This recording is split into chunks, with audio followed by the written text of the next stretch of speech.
नमस्कार दोस्तों, मैं Dharmendra Verma online study with DK में आपका बहुत बहुत स्वागत करता हूं। जैसा कि यदि आप हमारे रेगुलर वीडियो देख रहे होंगे तो आप सभी को पता है कि यहाँ पर हम सीटेट जो फरवरी 2026 में होने वाली है उसकी तैयारी यहाँ पर आपको करवा रहे हैं, जिसमें अभी तक हम जो आपका मेगा मॉक टेस्ट है वो 2 दे चुके हैं, ये तीसरा है। इसमें क्या खास है भैया, इसमें 4 इन 1 है, यानी कि इसमें 4 विषय आपको एक साथ मिलने वाले हैं। 4 टॉपिकों के टेस्ट आपको इस वीडियो के माध्यम से दिलाया जाएगा, जिसमें गणित पेडागोजी के 15 प्रश्न मिलेंगे, पर्यावरण पेडागोजी के 15 प्रश्न मिलेंगे, हिंदी पेडागोजी के 15 प्रश्न मिलेंगे और बाल विकास के यानी कि सीडीबी के यहाँ पर 15 प्रश्न मिलेंगे। टोटल यहाँ पर 60 प्रश्न आपको इस वीडियो के माध्यम से मिलने वाले हैं। तो आपको स्किप नहीं करना है, अपना टेस्ट लगाना है और सभी में देखना है कि आपको कितने नंबर आ रहे हैं ना, कि गणित पेडागोजी में 15 नंबर से कितने नंबर आ रहे हैं, इसमें से कितने नंबर आ रहे हैं, हिंदी पेडागोजी में कितने और बाल विकास में इन 15 नंबरों में कितने नंबर आ रहे हैं, ये एक एक करके आप कमेंट के माध्यम से बताइएगा, है ना। यदि वीडियो अच्छा लगे तो वीडियो को लाइक करना है, शेयर करना है, चैनल को सब्सक्राइब कर लेना है। इस वीडियो में क्या क्या मिलेगा, तो बाल विकास की हम बात करें तो अभिकथन और कारण सभी में आपको देखने को मिलेंगे। 2 प्रश्न, कम से कम 2 प्रश्न आपको अभिकथन और कारण से मिलेंगे। प्रिजनी पियाजे, वाइगोत्स्की, कोहलबर्ग समवेशी शिक्षा एनईपी 2020 बाल विकास से जो अधिकतर जो प्रश्न रखे गए हैं, जो इंपोर्टेंट टॉपिक है उन्हीं से रखे गए हैं। जैसे कि हिंदी पेडागोजी की हम बात करें तो अभिकथन और कारण, भाषाई सिद्धांत, कौशल विकास, एनसीएफ 2005 और बहुभाषिकता, इससे संबंधित प्रश्न रखे गए। पर्यावरण पेडागोजी की हम बात करें, जैसा कि हमने आपको बताया अभिकथन और कारण, एकीकृत प्रकृति थीम आधारित शिक्षण प्रक्रिया कौशल और आकलन उपकरण, है ना, इससे संबंधित प्रश्न रखे गए। गणित पेडागोजी की हम बात करें तो इसमें अभिकथन और कारण, वैन हिले से संबंधित एनसीएफ 2005, शिक्षण सामग्री जिसे टीएलएम कहा जाता है, त्रुटि विश्लेषण और जार्ज पोलियो, इन सभी से प्रश्न आपको इस वीडियो के माध्यम से मिलने वाले हैं। तो शुरुआत करते हैं।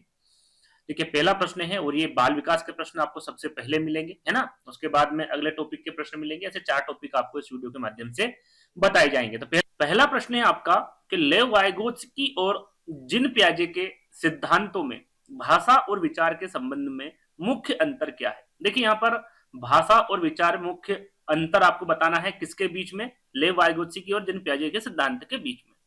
पहला विकल्प है आपका कि पियाजे का मानना, यहाँ पर देखिए प्रश्न पढ़ूंगा, 4 विकल्प पढ़ूंगा, इतना ही समय है आपके पास में, उसी समय में आंसर कमेंट के माध्यम से दे दीजिएगा। पहला प्रश्न है कि पियाजे का मानना है कि भाषा विचार को निर्धारित करती है, जबकि वाइगोत्स्की का मानना है कि विचार भाषा से पहले आता है। वाइगोत्स्की के अनुसार भाषा और विचार शुरू में स्वतंत्र होते हैं, बाद में वो विलीन हो जाते हैं, जबकि पियाजे के अनुसार विचार भाषा से पहले विकसित होते हैं। दोनों मनोवैज्ञानिक इस बात पर सहमत है कि भाषा संज्ञानात्मक विकास का एकमात्र सबसे महत्वपूर्ण कारक है, या फिर पियाजे ने निजी वो को संज्ञानात्मक विनिमय माना है, जबकि वाइगोत्स्की ने इसे अहंकारी माना है। क्या सही है। यहाँ पर भाषा और विचार के संबंध में मुख्य अंतर आपको बताना है। तो यहाँ पर मैं आपको बता दूं, जिन पियाजे, जैसे कि आंसर आपने दे दिया होगा कमेंट्स के माध्यम से, यहाँ पर मैं आंसर बता रहा हूँ आपको। जिन पियाजे जी का मानना है कि जो विचार होता है वो सबसे पहले आता है और भाषा जो है वो बाद में आती है, यानी कि बच्चा पहले दुनिया को समझता है, फिर उसे बोलने के लिए शब्द ढूंढता है। और यहाँ पर वाइगोत्स्की का कहना है कि भाषा और विचार शुरू में तो स्वतंत्र होते हैं, लेकिन बाद में वो क्या हो जाते हैं, विलीन हो जाते हैं। तो बी वाला विकल्प आपका सही होगा। वाइगोत्स्की के अनुसार भाषा और विचार शुरू में तो स्वतंत्र होते हैं और बाद में वो क्या हो जाते हैं, विलीन हो जाते हैं 2 से 3 साल की उम्र में, ठीक। जबकि पियाजे के अनुसार विचार भाषा से पहले विकसित होती है। बी वाला विकल्प आपका सही होगा। अगला प्रश्न अभिकथन से संबंधित प्रश्न है। जैसा कि मैंने आपको बताया था, कम से कम 2 प्रश्न आपको सॉरी 2 प्रश्न आपको एक सब्जेक्ट में मिल जाएंगे।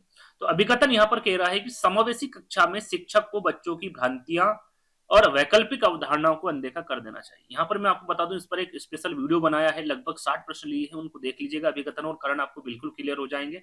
यहाँ पर लिंक डिस्क्रिप्शन दे दूंगा या फिर हमारे चैनल पर जाकर उस वीडियो को देख लीजिएगा। यहाँ पर सिर्फ ये आपको ध्यान देना है कि जो अभिकथन दिया हुआ है वो ए से मैच करना चाहिए, यानी कि समावेशी कक्षा में शिक्षक को बच्चों को भ्रांतियों और वैकल्पिक अवधारणाओं को अनदेखा कर देना चाहिए। क्यों कर देना चाहिए, ये कारण में होना चाहिए, तभी अभिकथन और कारण दोनों सही होते हैं। लेकिन ऐसा नहीं है तो कहीं ना कहीं ए गलत हो जाएगा या फिर बी गलत हो जाएगा। वो आगे और भी जो प्रश्न आएंगे उसमें मैं आपको समझा दूंगा। जैसे कि हम यहाँ पर पढ़ रहे हैं, अभिकथन दे रखा है कि भाई समावेशी कक्षा में शिक्षक को बच्चों की भ्रांतियां और वैकल्पिक अवधारणाओं को अनदेखा कर देना चाहिए। ऐसा करना चाहिएगा समावेशी कक्षा में, तो ऐसा नहीं करना चाहिए, क्योंकि जो भ्रांतियां होती हैं वो एक प्रकार की क्या होती है भैया, सीखने की प्रक्रिया का एक स्वाभाविक हिस्सा होती है। यानी कि वो भ्रांतियां होगी बच्चे को, जैसे कि आपने देखा होगा छोटा बच्चा होगा, जो छोटा बच्चा होता है वो जैसे जैसे चलता है चंदा मामा को देखता है तो उसे ऐसा लगता है जो चंदा मामा है वो मेरे साथ चल रहा है। तो ये कई भ्रांतियां बच्चों में होती हैं, जिसे शिक्षक के द्वारा उन्हें दूर किया जाना चाहिए, है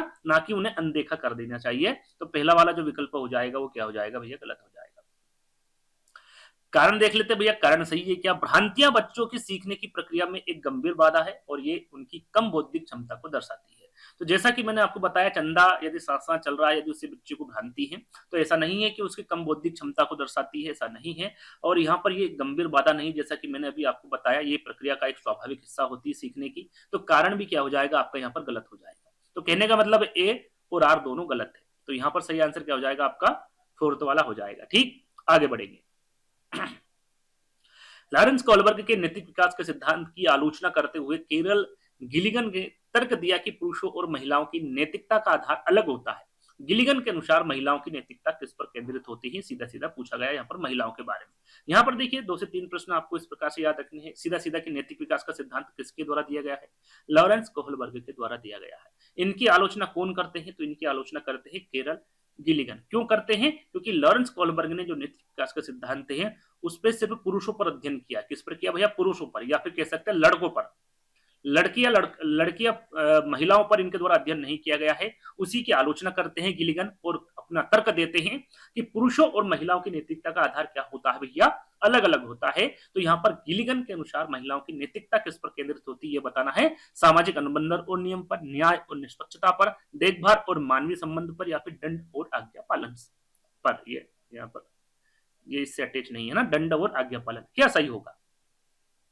तो देखिए यहाँ पर मैं आपको जैसे कि बता दिया है मैंने लॉरेंस कोहलबर्ग के बारे में। यहाँ पर अब बात करते हैं केरल गिलिगन के बारे में। देखिए यहाँ पर जो पुरुष होते हैं और महिला होती है, इनकी सोच कैसी होती है, सीधा सीधा ये पूछा गया है। तो यहाँ पर मैं आपको बता दूं कि जब पुरुष सोचते हैं तो वो अक्सर नियमों और न्याय की बात करते हैं, यानी कि वो उसको प्राथमिकता देते हैं पुरुष। ठीक, और महिलाओं की बात करते हैं तो आपने देखा होगा वो रिश्तों को बनाए रखने की बात करती है, दूसरों की मदद करने की बात करती है, जिम्मेदारियों की बात करती है। तो ये उनकी प्राथमिकता है। तो यहाँ पर किसके बारे में पूछा गया, महिलाओं के बारे में। एक और उदाहरण मैं आपको दे देता हूं, उसके बाद यहाँ पर हम आंसर की ओर चलेंगे। जैसे कि कहीं चोरी हो गई तो उसमें पुरुष कैसे सोचेगा और यहाँ पर जो महिला है वो कैसे सोचेगी। तो यदि पुरुष की हम बात करें तो न्याय संगत बात करेगा, यानी कि वो कहेगा कि भाई चोरी करना कानून गलत है, उसे सजा मिलनी चाहिए, इस प्रकार की वो बातें करेगा। लेकिन यदि महिला की हम बात करें तो वो ये सोचेगी कि क्या कोई भूखा था, भाई चोरी उसने क्यों की, कि क्या वो भूखा था, अगर उसे जेल हुई तो उसके परिवार का क्या होगा। इस प्रकार से महिलाएं सोचती है। तो इस हिसाब से महिलाओं की नैतिकता किस पर केंद्रित होती है, देखभाल और मानवीय संबंध पर होती है। ठीक, तीसरा वाला विकल्प आपका क्या हो जाएगा, सही हो जाएगा। जो आपका पुरुष सोचता है वो न्याय आधारित सोचता है और जो महिलाएं होती हैं वो आपकी देखभाल संबंधित सोचती है। तो सी वाला विकल्प आपका सही हो जाएगा।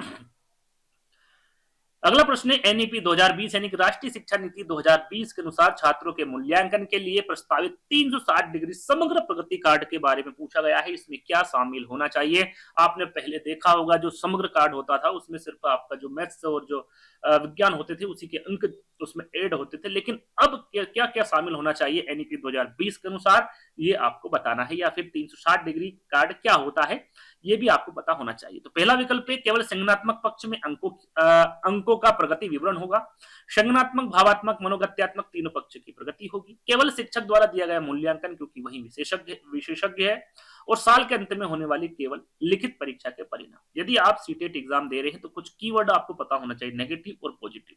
यहाँ पर थोड़ा से मैं एक कीवर्ड बताऊंगा कि यदि कहीं पर भी केवल आ जाए, जैसे कि हम यहाँ पर प्रश्न पढ़ रहे हैं तो कहीं ना कहीं ये पॉजिटिव वे में जा रहा, पॉजिटिव प्रश्न पूछा जा रहा है। यदि यहाँ पर क्या शामिल नहीं होना चाहिए, यदि इस प्रकार का प्रश्न होता तो नेगेटिव में चला जाता, लेकिन क्या शामिल होना चाहिए ये पूछा गया है तो ये पॉजिटिव है। और जहां पर पॉजिटिव आ जाए और वहां पर केवल शब्द आ जाए, केवल संज्ञानात्मक पक्ष, केवल शिक्षक द्वारा, साल के अंत में होने वाली केवल लिखित परीक्षा, तो इस प्रकार के जो विकल्प होते हैं वो 100% गलत होते हैं। कैसे होते हैं वो 100% गलत होते हैं। तो यहाँ पर आपका दिमाग नहीं लगाना है, आंसर क्या हो जाएगा आपका बी वाला हो जाएगा। क्या हो जाएगा भैया, बी वाला। यहाँ पर थोड़ा सा मैं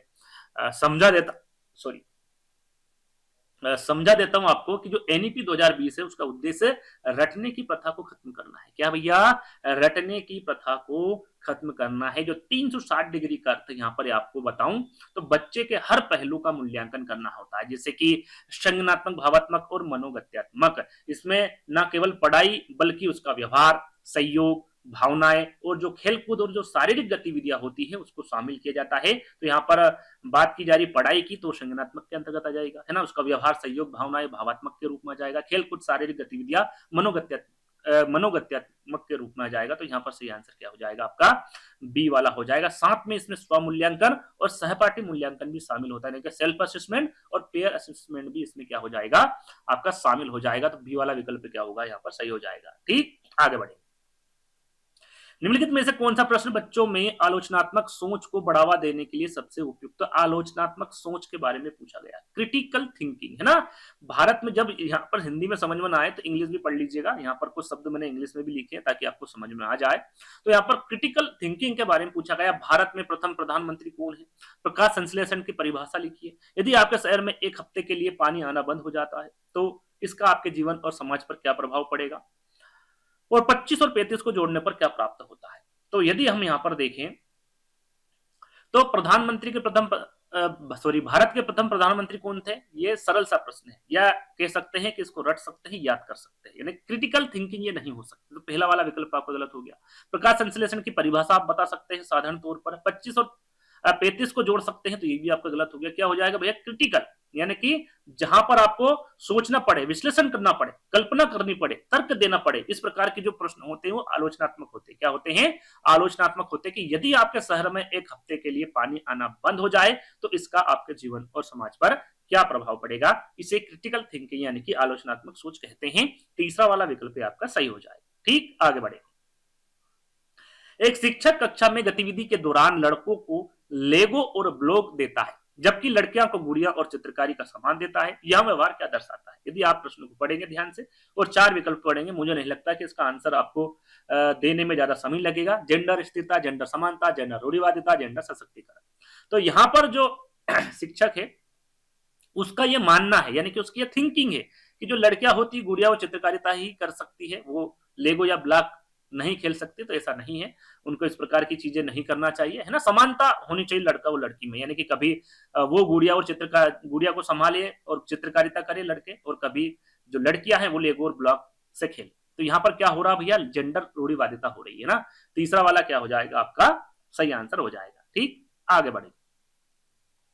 डिसलेक्सिया से ग्रसित छात्र की पहचान निम्नलिखित में से किस व्यवहार से की जा सकती है। यहाँ पर देखिए डिसलेक्सिया के बारे में बात की जा रही है, तो वहां बहुत अच्छा चित्र बनाता है और स्थानिक समझ रखता है। क्या ये डिसलेक्सिया है, एक विकार होता है जैसे कि आप सभी को पता है, बच्चा जिससे ग्रसित होता है। तो उसमें क्या होता है, सीधा सीधा ये पूछा गया है, उसे सा और बाज और डॉग और गोड पढ़ने में भ्रम होता है और वर्तनी में कठिनाई होती है।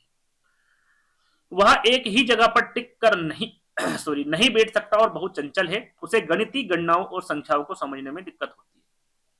तो मुझे लगता है डी वाला विकल्प तो आप समझ में आ गया होगा आपको। ये किससे संबंधित है भैया, गणना करने में। तो ये डिसकैलकुलिया से संबंधित है ना, जिससे गणना करने में दिक्कत होती है, गणित को समझने में, है ना, उसे डिसकैलकुलिया से वो बच्चा ग्रसित होता है। यहाँ पर डिसलेक्सिया से पूछा गया है।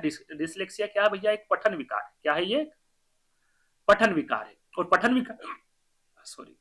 विकार में क्या होता है, जो बच्चा होता है वो शब्दों में अंतर नहीं कर पाता है ना, भ्रम हो जाता है। उसे सा को वाज पढ़ लेता है, डॉग को गोड पढ़ लेता है, तो उसे भ्रम हो जाता है और वर्तनी में क्या कर लेता है वो, उसे कठिनाई होती है। जैसे बी और डी में वो अंतर यहाँ पर नहीं कर पाता, बी की जगह डी लिख देगा, डी की जगह बी लिख देगा। तो इस प्रकार से जो बच्चा करता है वो डिसलेक्सिया से ग्रसित होता है, पठन विकार उसमें होता है। बी वाला विकल्प आपका सही हो जाए।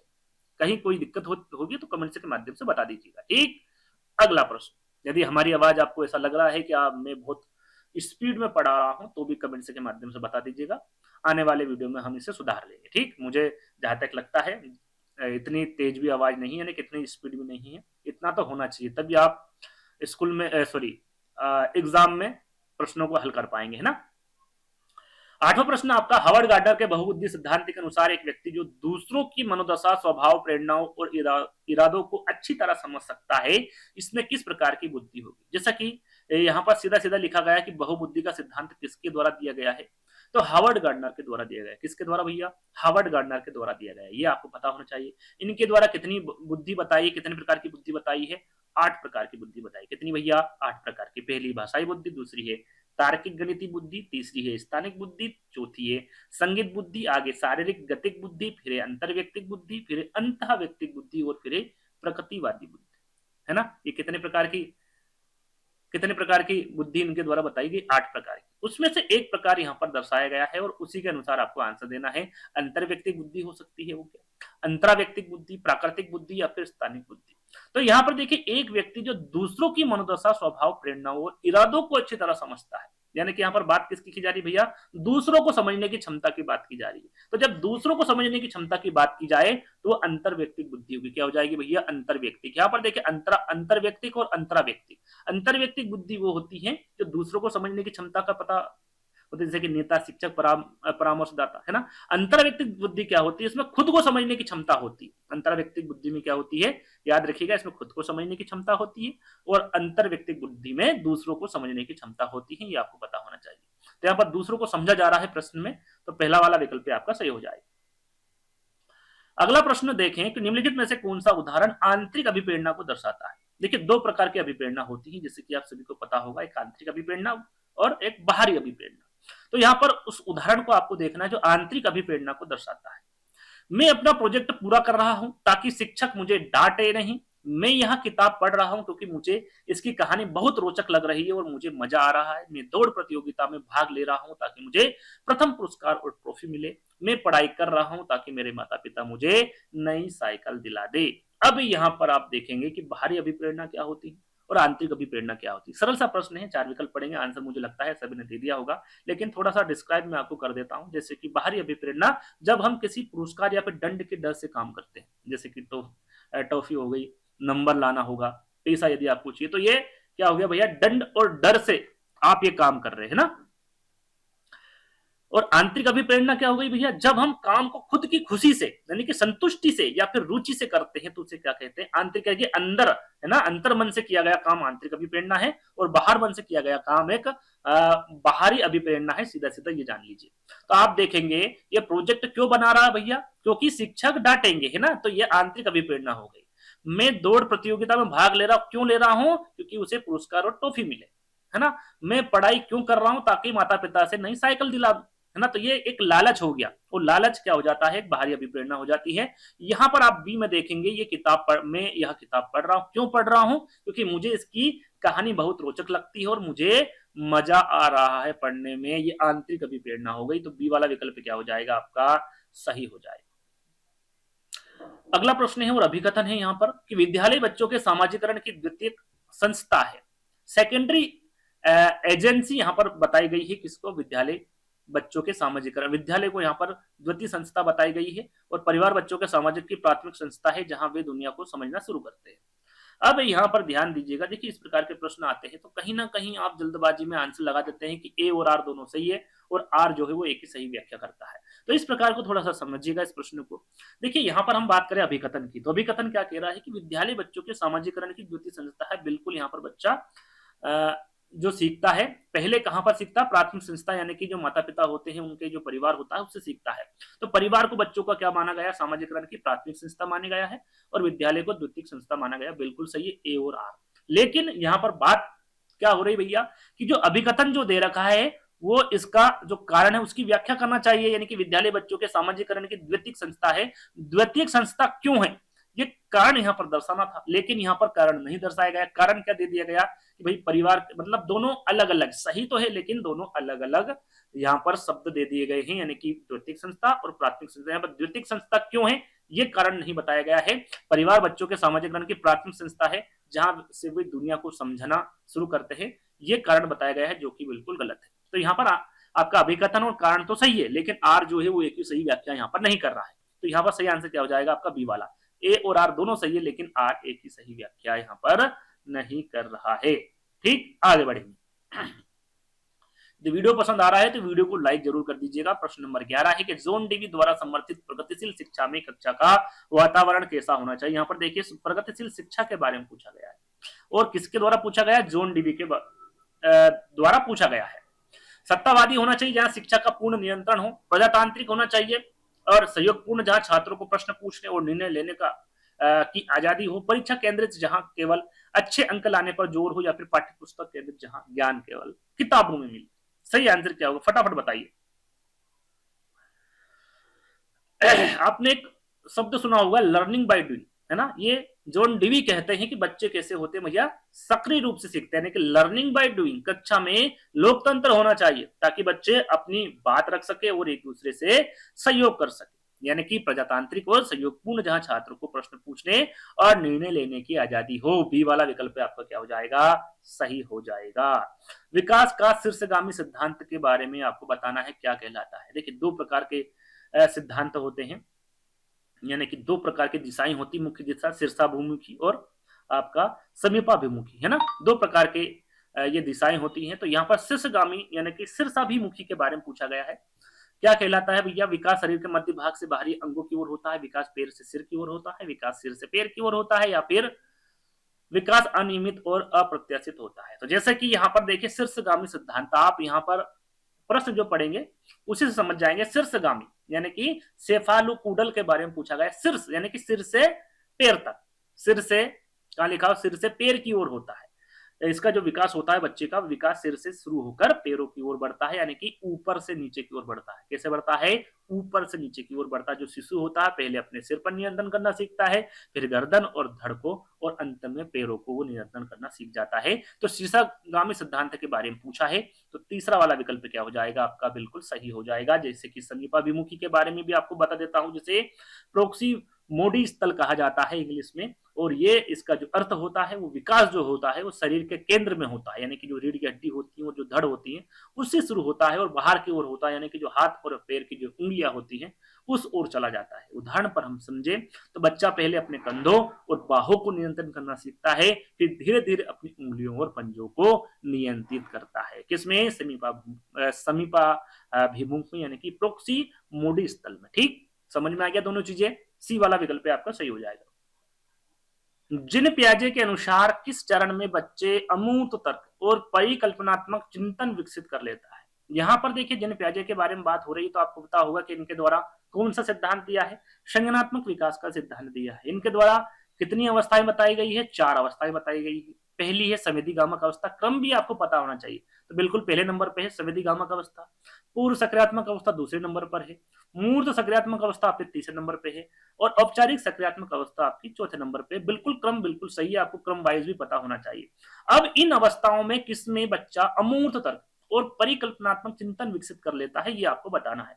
यहाँ पर एक शब्द आ रहा अमूर्त तर्क, जिसे अमूर्त चिंतन भी कहा जाता है। एक होता है मूर्त चिंतन और एक होता है अमूर्त चिंतन, है ना। अब मूर्त चिंतन क्या होता है और अमूर्त चिंतन क्या होता है। मूर्त चिंतन जो बच्चा होता है वस्तु के आधार पर सोचता है, और अमूर्त चिंतन क्या होता है, जब बच्चा विचारों और तर्क के माध्यम से सोचता है। एक उदाहरण मैं यहाँ पर आपको दूंगा तो आप समझ जाएंगे। जैसे कि किसी बच्चे से पूछा कि 5 + 3 कितना होता है, और एक से पूछा कि x + 5 = 10, तो x का मान बताइए। जो बच्चा 5 + 3, यदि आप किसी बच्चे से पूछेंगे कि 5 + 3 क्या होता है, और वहां पर आप रख देंगे कि आपके पास, जैसे अपन छोटे बच्चे होते हैं तब आप क्या पूछते हैं उससे कि आपके पास 5 टॉफी, यानी कि 5 टॉफी और 3 और मिला दी तो कितनी टॉफी होगी, तो कहीं ना कहीं वस्तु का वहां पर जिक्र आपने कर दिया, या फिर कोई वस्तु उसके पास रखी है तो उसको जोड़कर वो बता देगा आसान भाषा में, तो वो हो जाएगा आपका मूर्त चिंतन। अमूर्त चिंतन क्या होता है भैया, जो बच्चा होता है वो अपने विचारों और तर्क के आधार पर सोचता है, यानी कि वो यहाँ पर उसे सोचना पड़ेगा, तर्क देना पड़ेगा कि भाई x का मान क्या होगा, तो उसे समझ आएगा कि 5 + 5 कितना होता है भैया, 10 होता है, तो x का मान कितना हो गया, 5 हो गया। इसे कहते हैं अमूर्त चिंतन। ठीक, तो यहाँ पर किसके बारे में पूछा गया है, अमूर्त तर्क, अमूर्त चिंतन और परिकल्पनात्मक चिंतन के बारे में पूछा गया है। किसमें ये विकसित होता है, तो याद रखिएगा ये होता है औपचारिक सक्रियात्मक अवस्था, जो 4th अवस्था होती है जिन पियाजे जी की, उसमें ये विकसित होता है आपका अमूर्त तर्क और परिकल्पनात्मक चिंतन। जो 4th वाला विकल्प है वो सही होगा। और जो मूर्त चिंतन की हम बात करें तो आपका मूर्त चिंतन की हम बात करें तो मूर्त सक्रियात्मक अवस्था में वो विकसित हो जाएगा। तो तीसरा वाला विकल्प मूर्त चिंतन पूछे तो तीसरा वाला सही होगा। अमूर्त चिंतन यानी कि अमूर्त तर्क के बारे में पूछे तो 4th वाला विकल्प आपका सही हो जाएगा। ठीक, आगे बढ़ेंगे। एक शिक्षक को छात्रों की गलतियों को किस नजरिए से देखना चाहिए? यदि छात्र से गलती हो गई है तो उसे किस नजरिए से देखेगा भैया, ये आपको बताना है। अधिगम प्रक्रिया का एक महत्वहीन हिस्सा जिसे तुरंत मिटा देना चाहिए। छात्रों की लापरवाही का परिणाम जिसके लिए उन्हें दंडित करना चाहिए। अधिगम प्रक्रिया का एक अभिन्न अंग जो उसके चिंतन और सोचने के तरीके में अंतर्दृष्टि देता है। या फिर शिक्षक की विफलता क्या होगा?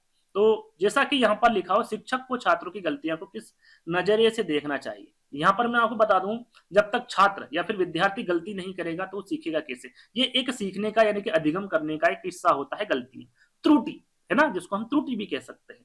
तो यहाँ पर क्या होगा भैया, अधिगम प्रक्रिया क्या है? एक अभिन्न अंग है, गलतियां करना, त्रुटि करना, जो उनके चिंतन और सोचने के तरीके में क्या होता है भैया, अंतर्दृष्टि देता है। तीसरा वाला विकल्प आपका सही होगा। जैसे कि अपन यहाँ पर एक उदाहरण भी मैं आपको दे देता हूं कि एक बच्चे को आपने बताया कि 22 + 9 कितना होता है। तो जैसा कि हम सभी को पता है कि भैया 22 और 9 31 होता है, लेकिन बच्चा क्या करके लाया, बच्चे ने कर दिया 211, यानी कि उसने जोड़ा कैसे, 9 इस प्रकार से जोड़ा। 9 और 2 कितने होते हैं, 11 होते हैं। तो 11 का 1 नहीं लिखा उसने, टोटल कितना लिख दिया, 11 लिख दिया। और यहाँ पर क्या लिख दिया, 2 का 2 लिख दिया, यानी कि 211। तो इस प्रकार से उसने लिख दिया। तो ये उससे क्या हो गई भैया, गलती हो गई, त्रुटि हो गई। तो आपका क्या काम है यहाँ पर, उसकी त्रुटियों को सुधारना, है ना, यानी कि उसको स्थानीय मान में यहाँ पर दिक्कत हो रही है, तो स्थानीय मान के बारे में उसको समझाएंगे किस प्रकार को इसको हल करना है, उसकी गलती को सुधार कर उसको सही दिशा आप देंगे, है ना। तीसरा वाला विकल्प क्या हो जाएगा आपका, सही हो जाएगा। वाइगोत्स्की के अनुसार मचान का सही उदाहरण क्या है? जहां पर हिंदी में समझ में ना आए वहां इंग्लिश आपको पढ़ लेना चाहिए। मचान का मतलब होता है स्कैफोल्डिंग, है ना। स्कैफोल्डिंग के बारे में पूछा गया है, वाइगोत्स्की के अनुसार क्या होता है, सही उदाहरण यहाँ पर पूछा गया है। बच्चे को सवाल का सीधा जवाब बता देना, बच्चे को जब तक अभ्यास कराना जब तक वहां याद ना कर ले, बच्चे को आधा हल किया हुआ उदाहरण देना या फिर संकेत इशारे देना ताकि वहां खुद समस्या हल कर सके, बच्चे को बिना किसी मदद के अपने आप काम करने के लिए छोड़ देना। तो सबसे पहले स्कैफोल्डिंग का मतलब आपको पता होना चाहिए। इस सरल भाषा में हम कहें तो ये होती है अस्थायी मदद। अस्थायी मदद यानी कि बच्चे को यदि कुछ सिखाना है तो उसका कुछ हिस्सा सिखा दो, यानी कि आधा हिस्सा सिखा दो और बाद का हिस्सा उसे खुद सोल्व करने को कहो, यानी कि उस समस्या को खुद को हल करने को कहो, उसे ही क्या कहा जाता है, स्कैफोल्डिंग कहा जाता है। यह मदद उतनी ही दी जाती है जितनी बच्चे को स्वाभाविक विकास के क्षेत्र को पार करने के लिए जरूरी होती है। जैसे ही बच्चा सीखने लगता है मदद को धीरे धीरे आपको क्या कर देना चाहिए, कम कर देना चाहिए। यदि उदाहरण के तौर पर हम जाने तो आपने बचपन में साइकिल सीखी होगी, साइकिल कैसे सीखी होगी, आपके पिताजी ने पीछे साइकिल को पकड़ा होगा तब आपने सीखी होगी, धीरे धीरे उनने उसको छोड़ दिया होगा, आप बैलेंस बनाना सीख गए, यानी कि ये एक अस्थायी मदद हो गई, इसके फोल्डिंग हो गया, है ना। तो तीसरा वाला विकल्प क्या हो जाएगा आपका, सही हो जाएगा। अब यहाँ पर जो 15 प्रश्न थे वो बाल विकास के समाप्त होते हैं। इन 15 प्रश्न में आपको कितने नंबर आए ये आपको जरूर बताना है, ठीक। आगे हम बात करेंगे हिंदी पेडागोजी की। अब यहाँ पर हिंदी पेडागोजी के आपको 15 प्रश्न मिलेंगे। अब इसमें आपको देखना है कि आपको कितने नंबर आ रहे हैं। तो शुरुआत करते हैं। इसका आपका पहला प्रश्न है कि स्टीफन क्रेसन ने द्वितीय भाषा अर्जन परिकल्पना के अनुसार सचेतन और अवचेतन प्रक्रिया में क्या अंतर है। यहाँ पर सीधा सीधा सचेतन और अचेतन प्रक्रिया में अंतर पूछा गया है। क्या हो सकता है भैया, पहले इसको हम विकल्पों को देखेंगे फिर इसका आंसर जानेंगे। कि अर्जन एक सचेतन प्रक्रिया है जिसमें व्याकरण के नियमों को रट्टा लगाया जाता है, जबकि अधिगम एक स्वाभाविक प्रक्रिया है। अधिगम एक अवचेतन प्रक्रिया है और प्राकृतिक वातावरण में होती है, जबकि अर्जन विद्यालय में होती है। अर्जन एक अवचेतन और स्वाभाविक प्रक्रिया है जैसे कि मातृभाषा, जबकि अधिगम एक सचेतन प्रक्रिया होती है जिसमें औपचारिक निर्देश शामिल होते हैं। क्रेसन के अनुसार अर्जन और अधिगम दोनों एक ही प्रक्रिया के दो नाम हैं और इसमें कोई अंतर नहीं होता है। तो यहाँ पर मैं आपको बता दूं, पहले इसका आंसर जब तक आप कमेंट के माध्यम से दे दीजिएगा कि स्टीफन क्रेसन के अनुसार भाषा सीखने के दो तरीके होते हैं। कितने तरीके बताए इनके द्वारा, दो तरीके बताए। एक तो आप अर्जन द्वारा सीख सकते हैं और दूसरा आप अधिगम द्वारा सीख सकते हैं। एक अर्जन द्वारा और एक अधिगम द्वारा। अब इन्हीं दोनों की डेफिनेशन यहाँ पर सीधा सीधा पूछी गई है। तो यहाँ पर हम बात करें अर्जन की, तो अर्जन क्या है, अर्जन एक प्रकार का अचेतन प्रक्रिया है। क्या है, अर्जन अचेतन प्रक्रिया है। और जो अधिगम है वो क्या है भैया, सचेतन प्रक्रिया है। इसको हम समझे अर्जन किसे कहते हैं। तो ठीक वैसे ही होता है जैसे बच्चा अपनी मातृभाषा सीखता है। कैसे, जो मातृभाषा सीखता है यानी कि बिना व्याकरण के बिना नियमों के वो अपनी जो मातृभाषा सीखता है उसे ही क्या कहा जाता है भैया, अर्जन कहा जाता है। और ये एक अवचेतन प्रक्रिया है, ध्यान दीजिए। और अधिगम क्या भैया, लर्निंग, जो स्कूल में सीखा जाता है, सिंपल सी बात है, इसमें व्याकरण नियमों को सीखा जाता है, उसे अचेतन क्या कहते हैं उसे, सचेतन कहा जाता है, यानी कि सीधी सीधी सी बात है, अर्जन को अवचेतन कहा जाता है और अधिगम को सचेतन कहा जाता है। ये इसमें मातृभाषा सीखी जाती है, इसमें आपकी जो स्कूल की पढ़ाई होती है वो सीखी जाती है। तो सही आंसर क्या होगा भैया? जैसे कि मैंने आपको बताया, अर्जन क्या है? एक अवचेतन है और एक स्वाभाविक प्रक्रिया है जैसे कि मातृभाषा, जबकि अधिगम क्या है? एक सचेतन प्रक्रिया जिसमें औपचारिक निर्देश शामिल होते हैं। तो तीसरा वाला विकल्प क्या हो जाएगा आपका? यहाँ पर सही हो जाएगा। ठीक, आगे बढ़ेंगे।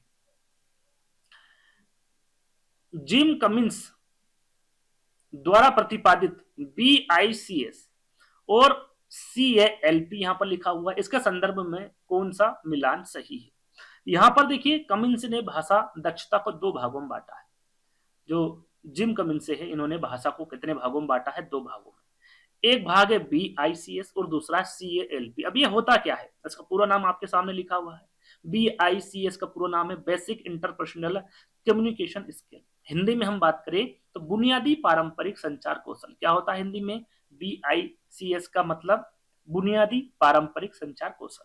CALP की बात करें तो इसका पूरा नाम है कॉग्निटिव एकेडमिक लैंग्वेज प्रोफिशिएंसी। इसका हिंदी में नाम होता है संज्ञानात्मक शैक्षणिक भाषा प्रवीणता। क्या होता है हिंदी में? संज्ञानात्मक शैक्षणिक भाषा प्रवीणता। ये दो भागों में बांटा है इन्होंने भाषा को। अब यहाँ पर देख लेते हैं क्या क्या होता है भैया, इनका संबंध, इनके संदर्भ में कौन सा मिलान सही, क्योंकि विकल्प पढ़ना जरूरी है। BICL का मतलब क्या होता है भैया? अमूर्त विचारों और वैज्ञानिक अवधारणा को समझने की भाषा होती है। CALP क्या होता है? खेल के मैदानों में दोस्तों के साथ अनौपचारिक बातचीत की भाषा होती है। अब यहाँ पर दोनों चीजें बता दी गई कि भैया ये रोजमर्रा की सामाजिक बातचीत होती है और ये पाठ्य पुस्तकों और अकादमिक लेखन की जटिल भाषा होती है। या फिर CALP जन्म से 2 वर्ष तक सीखी गई होती है। क्या होता है? तो देखिए, हम BICS की बात करें यानी कि बेसिक इंटरपर्सनल कम्युनिकेशन स्किल की बात करते हैं, यानी कि बुनियादी पारंपरिक संचार कौशल की बात करें तो ये रोजमर्रा की सामाजिक बातचीत होती है, यानी कि रोजमर्रा की सामाजिक बातचीत की भाषा है जो जल्दी सीखी जाती है। जैसे कि जो दोस्त से बात करना होता है ना, उसे ही क्या कहा जाता है?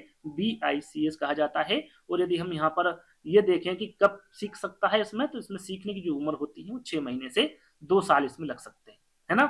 तो मैंने आपको बता दिया भैया कि आपका BICS क्या होता है। अब CALP क्या होता है? तो ये एक अकादमिक और अमूर्त अवधारणाओं के लिए आवश्यक भाषा है। जैसे कि हम यदि कक्षा में पढ़ना लिखना जानते हैं, पढ़ना लिखना सीखते हैं, तो उसे ही CALP यानी कि अकादमिक और अमूर्त अवधारणाओं के लिए आवश्यक भाषा होती है। और इसे सीखने के लिए जो समय लगता है वो लगभग 5 से 7 वर्ष का लगता है। सीधा सीधा हम जाने तो BICS ये एक सामाजिक भाषा है और CALP की हम बात करें तो ये एक शैक्षणिक भाषा है। बस आप इतना आपको याद रखना है। यदि एक उदाहरण भी मैं आपको दूं कि जैसे कि यहाँ पर देखिए 4 दोस्त बैठे हुए हैं और एक दोस्त ने बोला कि आज समोसा खाते हैं। क्या बोला दोस्त ने? आज समोसा खाते हैं। तो ये किस प्रकार की भाषा है भैया?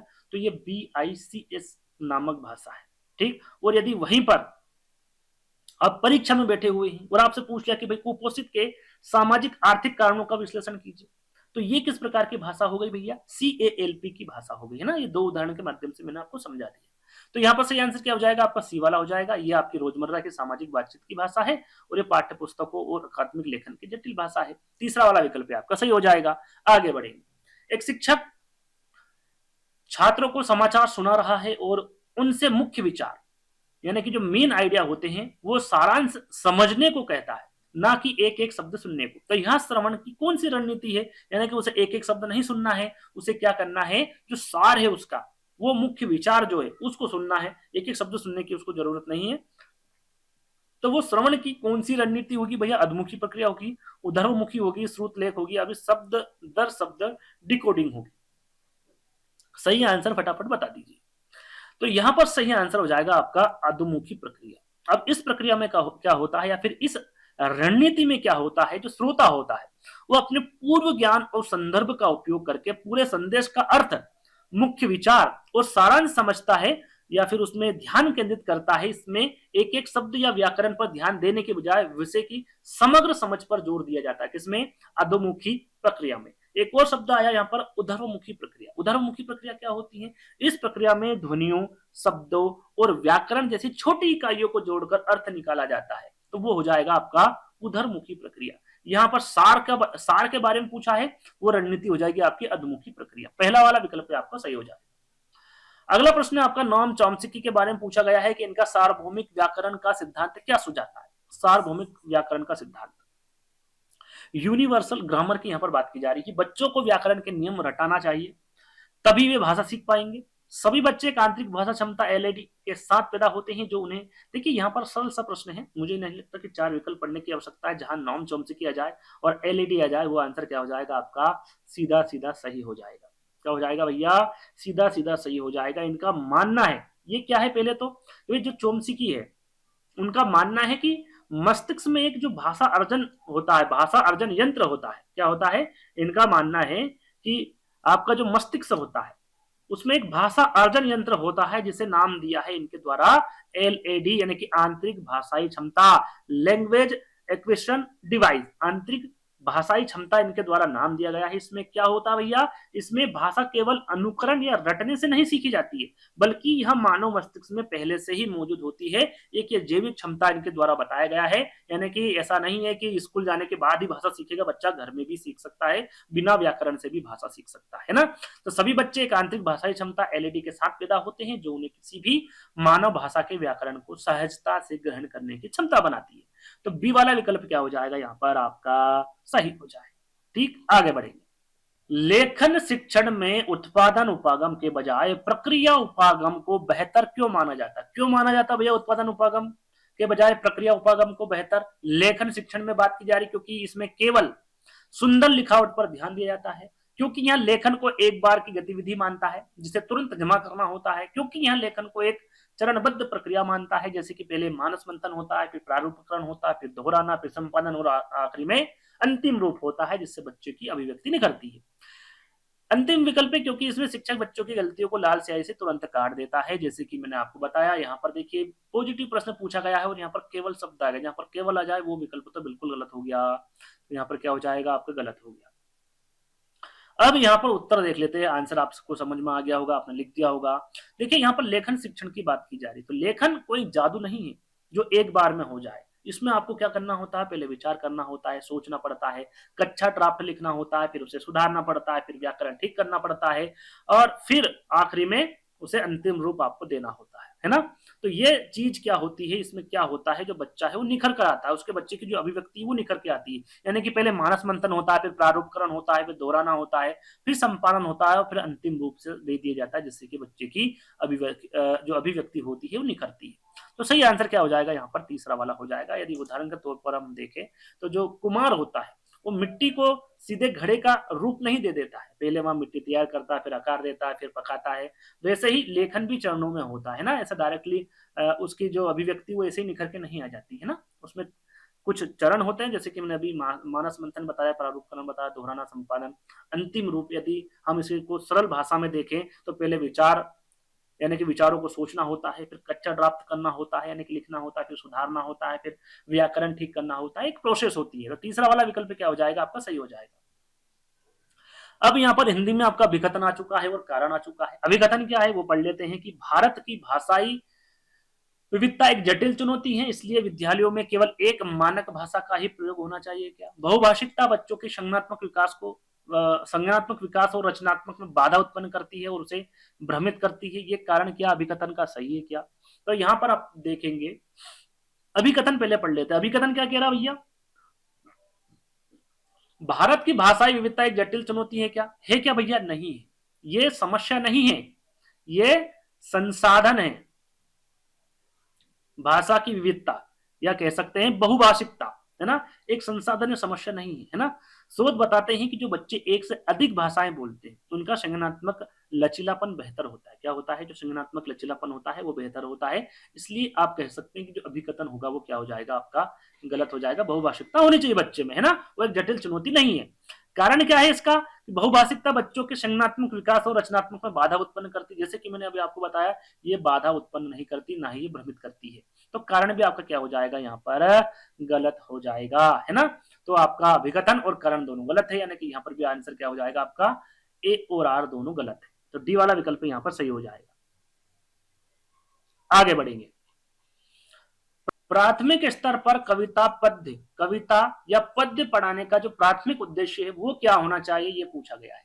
बच्चों को कविता के व्याकरणिक नियमों और छंदों का ज्ञान देना, कठिन शब्दों के अर्थ याद कराना और वाक्य प्रयोग सिखाना, रसास्वादन, आनंद भूति और सौंदर्य बोध विकसित करना, या फिर कवि के जीवन परिचय को याद दिलाना। आपने देखा होगा प्राथमिक स्तर पर जो बच्चे होते हैं उनको कविता के माध्यम से, पद्य के माध्यम से पढ़ाया जाता है।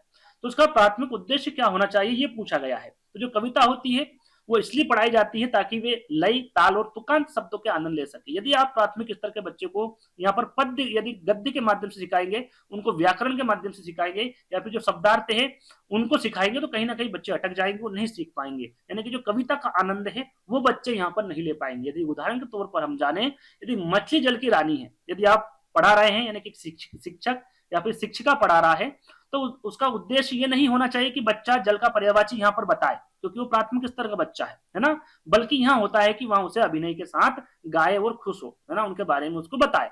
यहाँ व्याकरण के बारे में सिखाना यहाँ प्राथमिक स्तर के बच्चों का उद्देश्य नहीं होना चाहिए। प्राथमिक ये उद्देश्य उनका नहीं होना चाहिए। क्या उद्देश्य होना चाहिए? रसास्वादन, आनंद भूति और सौंदर्य बोध विकसित करना होना चाहिए। तीसरा वाला विकल्प आपका सही हो जाएगा। एक भाषा शिक्षक पाता है कि उसकी कक्षा में कुछ छात्र लगातार व और बा के उच्चारण में गलती कर रहे हैं। इस समस्या के कारण को जानने के लिए वहां किस प्रकार का परीक्षण करेंगे? उपलब्धि परीक्षण, निदानात्मक परीक्षण, अभिक्षमता परीक्षण या फिर योगात्मक मूल्यांकन। यहाँ पर एक उदाहरण मैं आपको बताता हूं, उसमें आपको बताना है कि इसमें कौन सा परीक्षण होगा। यदि बच्चा फेल हो जाता है, यदि बच्चा फेल हो जाता है तो वो कौन सा परीक्षण होगा, और यदि बच्चा क्यों फेल होगा ये यदि जानना है तो वो कौन सा परीक्षण होगा। पहले ये कमेंट्स के माध्यम से फटाफट बताइए, पुश कर लीजिएगा वीडियो और फिर बताइएगा कि यदि बच्चा फेल हो रहा है तो वो कौन से परीक्षण के अंतर्गत आएगा, और यदि बच्चा फेल क्यों होता है, यदि कारण वहां पर बताना है तो वो कौन से परीक्षण के माध्यम से बताएंगे। तो यहाँ पर कमेंट, ये इस वीडियो को पुश कर लीजिएगा, फिर कमेंट्स के माध्यम से बताना है। अब यहाँ पर भैया क्या है, एक छात्र है जो लगातार वा और बा के उच्चारण में गलती कर रहा है, तो उसे क्या करना पड़ेगा? निदान करना पड़ेगा। क्या करना पड़ेगा? उसका निदान करना पड़ेगा, यानी कि कमी के कारणों को पता लगाना होगा। और वो किससे होगा? निदान करके, यानी कि निदानात्मक परीक्षण होगा। निदानात्मक परीक्षण क्या होता है? इसका उद्देश्य क्या होता है? कमी के कारणों को पता लगाना। और यहाँ पर एक और आता है उपचारात्मक शिक्षण। अभी उपचारात्मक शिक्षण क्या है भैया? तो उपचारात्मक शिक्षण वो शिक्षण होता है जिसमें निदान के बाद उस कमी को दूर करने के लिए पढ़ाना, उसे उपचारात्मक शिक्षण कहते हैं। यहाँ पर उपलब्धि परीक्षण भी दिया हुआ है। उपलब्धि परीक्षण किसे कहते हैं? यहाँ जांचना कि बच्चे ने कितना सीखा, यानी कि अंक देना है ना, कितना सीखा, ये आपका उपलब्धि परीक्षण में जाएगा। निदान के बाद उस कमी को दूर करना, ये उपचारात्मक शिक्षण में जाएगा, है ना। कमी के कारणों को पता लगाना, ये आपका निदानात्मक परीक्षण के अंतर्गत आ जाएगा। तीनों के बारे में आपको पता होना चाहिए। एक मैंने यहाँ पर प्रश्न पूछा था, उसका आंसर मैं आपको बता देता हूँ। जैसे कि यदि बच्चा फेल हो गया तो ये उपलब्धि परीक्षण बताएगा। कौन सा परीक्षण बताएगा भैया? उपलब्धि परीक्षण बताएगा। और बच्चा क्यों फेल हो गया ये कौन बताएगा? निदानात्मक परीक्षण बताएगा। जैसे कि उदाहरण के तौर पर शायद उसने पढ़ना नहीं आता होगा या फिर उसने पढ़ा नहीं होगा, है ना, ये निदानात्मक परीक्षण बताएगा। तो याद रखिएगा उपलब्धि परीक्षण क्या होता है, निदानात्मक परीक्षण क्या होता है, और आपका जो उपचारात्मक परीक्षण होता है वो क्या होता है ना। दोनों तीनों के बारे में मैंने आपको बता दिया, जानकारी होना चाहिए। बी वाला विकल्प आपका सही हो जाएगा। व्याकरण शिक्षण की किस विधि के उदाहरणों के नियमों की ओर जाया जाता है जिसे मनोवैज्ञानिक रूप से बेहतर माना जाता है? अब यहाँ पर उदाहरणों के नियम की ओर बताया गया। एक होता है नियम से उदाहरण की ओर और एक होती है उदाहरण से नियम की ओर। यहाँ पर उदाहरण से नियम की ओर पूछा गया कि निगमन विधि है, आगमन विधि है, पाठ्यपुस्तक विधि या फिर सूत्र विधि है, ये आपको बताना है। जल्दी से फटाफट बताइए। तो जिसमें उदाहरण पहले दिए जाते हैं और नियम बाद में बताए जाते हैं उसे कहते हैं आगमन विधि। क्या कहते हैं उसे भैया? आगमन विधि कहते हैं। और निगमन विधि क्या होते हैं? पहले नियम बताया जाता नहीं, पहले सूत्र बताया जाता है और बाद में उसका उदाहरण दिया जाता है, उसे क्या कहा जाता है? निगमन विधि कहा जाता है ना। यदि उदाहरण के तौर पर यदि आगमन विधि के बारे में पूछे कि वे किस प्रकार केंद्रित है, ना बाल केंद्रित है कि शिक्षक केंद्रित है, तो यदि हम आगमन विधि के बारे में जाने तो ये आपकी बाल केंद्रित हो जाएगी, और निगमन विधि के बारे में पूछे तो शिक्षक केंद्रित हो जाएगी, क्योंकि शिक्षक पहले नियम यानी सूत्र बताता फिर बाद में उदाहरण देता है ना। तो बी वाला विकल्प क्या हो जाएगा आपका? सही हो जाएगा। पठन कौशल में स्कीमिंग का अर्थ क्या होता है? देखिए यहाँ पर स्कीमिंग का अर्थ पूछा गया है। एक होता है स्कीमिंग और एक होता है स्कैनिंग, दोनों अलग अलग। एक होता है स्कीमिंग और एक होता है स्कैनिंग, है ना। अब दोनों क्या चीज है भैया, क्या बला है, इसके बारे में देख लेते। पहले यहाँ पर चारों विकल्पों को देख लेते, इसका अर्थ पहले जान लेते। पठन कौशल में स्कीमिंग का अर्थ क्या होता है? पाठ को बहुत धीरे धीरे और ध्यान से पढ़ना ताकि एक भी शब्द ना छूटे। पाठ के विशिष्ट तथ्यों जैसे तारीख नाम को खोजने के लिए तेजी से पढ़ना, है ना, स्कैनिंग करना। पाठ का केंद्र भाव या सार समझने के लिए सरसरी तौर पर तेजी से पढ़ना या फिर जोर जोर से बोलकर पढ़ना ताकि उच्चारण सुधरे। क्या होगा इसका अर्थ? तो इसका अर्थ होता है हमें जल्दी जल्दी पढ़ना होता है इसमें, ताकि पता चले कि लेख किस बारे में है। आपने देखा होगा, अखबार आपने पढ़ा होगा, तो हम हेडिंग पढ़ लेते हैं, उसके माध्यम से पता लगा लेते हैं कि भैया हमें ये पढ़ना है या नहीं। इसको सरल भाषा में आप मक्खन निकालने जैसा हो गया, यानी कि आपने जो हेडिंग वो पढ़ ली, आपको लगे कि अच्छी चीज है, कि हमें पढ़ने लायक है तो उसको पढ़ेंगे, नहीं तो नहीं पढ़ेंगे। यानी कि जल्दी जल्दी पढ़ते हैं ताकि पता चले कि लेख किस बारे में है ना। स्कैनिंग किसे कहते हैं भैया? स्कैनिंग जैसे कि मैंने शब्द बताया आपको, तो जैसे हम डिक्शनरी में शब्द ढूंढते हैं, आपने डिक्शनरी में शब्द ढूंढा होगा, हम पूरा नहीं पढ़ते हैं, बस अपनी मतलब की विशिष्ट जानकारी खोजते हैं। उदाहरण के तौर पर अखबार की हेडलाइन और पहली लाइन पढ़कर तय करते हैं कि खबर पढ़नी है या फिर नहीं। यह होती है स्कीमिंग। और ट्रेन के समय सारणी में अपनी ट्रेन का समय ढूंढना, इसे कहते हैं स्कैनिंग, है ना। समय ढूंढेंगे तो सारी ट्रेन के बारे में आपको नहीं जानना है, आपको उसी ट्रेन के बारे में जानना है जिसकी आपको जरूरत है, आपको जानना है ना। तो इसमें यह हो जाएगा आपका स्कैनिंग। अब यहां पर किसके बारे में पूछा गया? स्किमिंग के बारे में पूछा गया है। तो पाठ का केंद्रीय भाव या सार समझने के लिए सरसरी तौर पर तेजी से पढ़ना, है ना। तीसरा वाला विकल्प क्या हो जाएगा आपका? सही हो जाएगा। समझ गए आप स्किमिंग और स्कैनिंग में क्या अंतर है? दोनों चीजें आप समझ गए होंगे, आई होप। तीसरा वाला विकल्प आपका सही होगा। बीएफ स्किनर के अनुसार बच्चे भाषा मुख्य रूप से कैसे सीखते हैं? मुख्य रूप से सीखना बच्चे को, बीएस स्किनर के अनुसार बच्चे भाषा मुख्य रूप से कैसे सीखते हैं? जन्मजात व्याकरणिक ज्ञान के माध्यम से सीखते हैं, अनुकरण और पुनर्वलन के माध्यम से, सामाजिक अंतःक्रिया के मचान यानी कि इसके फोल्डिंग के द्वारा, केवल व्याकरण किताब पढ़ने। जन्मजात व्याकरणिक ज्ञान के माध्यम से नहीं होगा, बीएफ स्किनर के बारे में पूछा गया है ना। यहाँ पर अनुकरण और पुनर्वलन के माध्यम, बिल्कुल बीएफ स्किनर में जो बच्चे भाषा सीखते हैं वो अनुकरण के माध्यम से, यानी कि अनुकरण यानी कि किसी और को देखकर, जैसे माता पिता किस प्रकार से बोल रहे हैं, कौन सी भाषा का प्रयोग कर रहे हैं, वो उनको देखकर सीखेगा।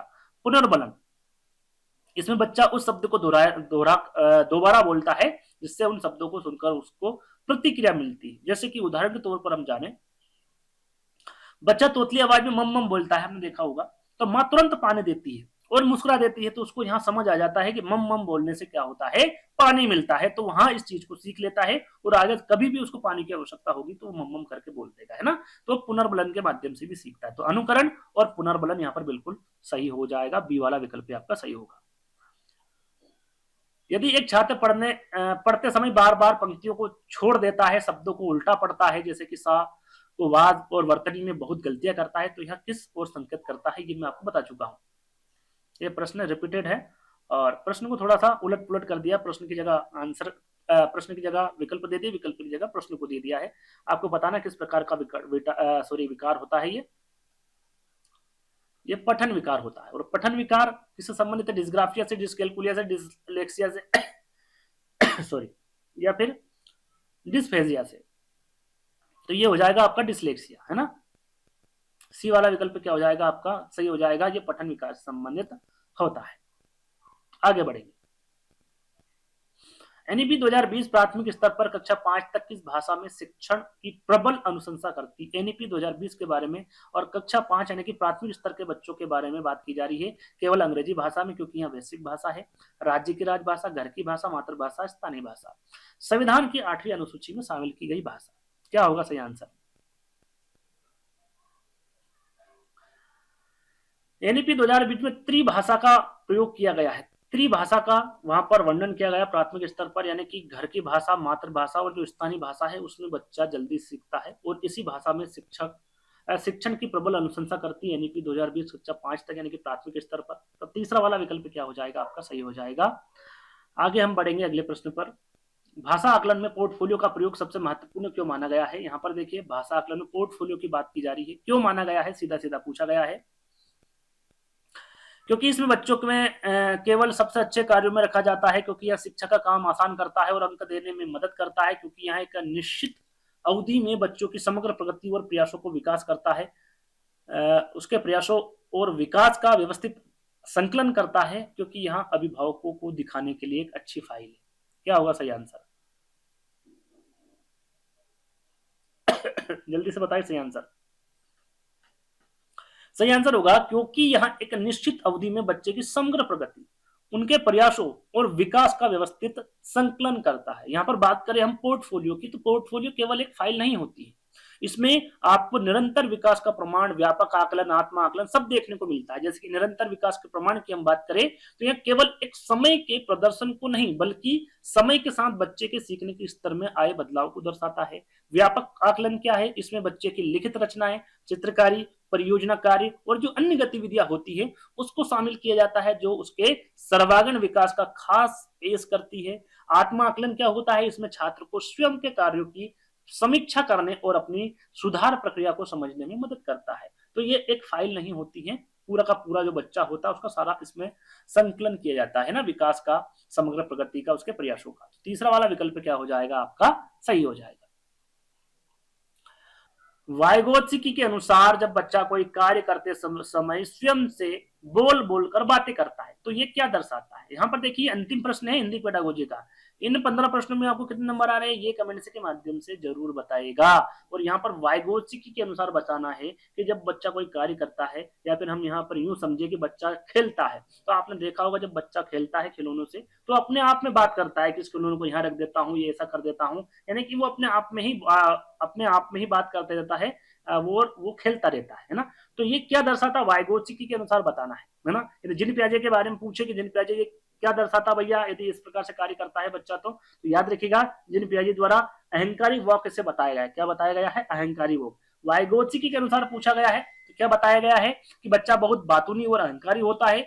बच्चा अपने कार्य को दिशा देने और अपनी सोच को विनियमित करने के लिए भाषा का प्रयोग कर रहा है। यहाँ पर बच्चे का मानसिक विकास ठीक से नहीं हो पा रहा है या फिर उसे तुरंत चुप करा देना चाहिए ताकि वहां काम पर ध्यान दे सके। देखिए वाइगोत्स्की के अनुसार पूछा गया, जैसे कि हमने जीन पियाजे के बारे में बताया था, उन्होंने इसको अहंकारी वोक माना है, लेकिन वाइगोत्स्की ने इसे महत्वपूर्ण माना है और इसे निजी वोक का नाम दिया। क्या दिया है? इसे निजी वोक का नाम दिया है वाइगोत्स्की ने। उनका कहना है कि यहाँ बच्चों की सोच का आधार होता है और बाद में यही आंतरिक विचार बन जाता है। ठीक, तो ये किसके द्वारा कहा गया है? वाइगोत्स्की के द्वारा कहा गया है। तो यहाँ पर सही आंसर क्या हो जाएगा आपका कि बच्चा अपने कार्य को दिशा देने और अपनी सोच को विनियमित करने के लिए भाषा का क्या कर रहा है? यहाँ पर प्रयोग कर रहा है। बी वाला विकल्प आपका सही हो जाएगा।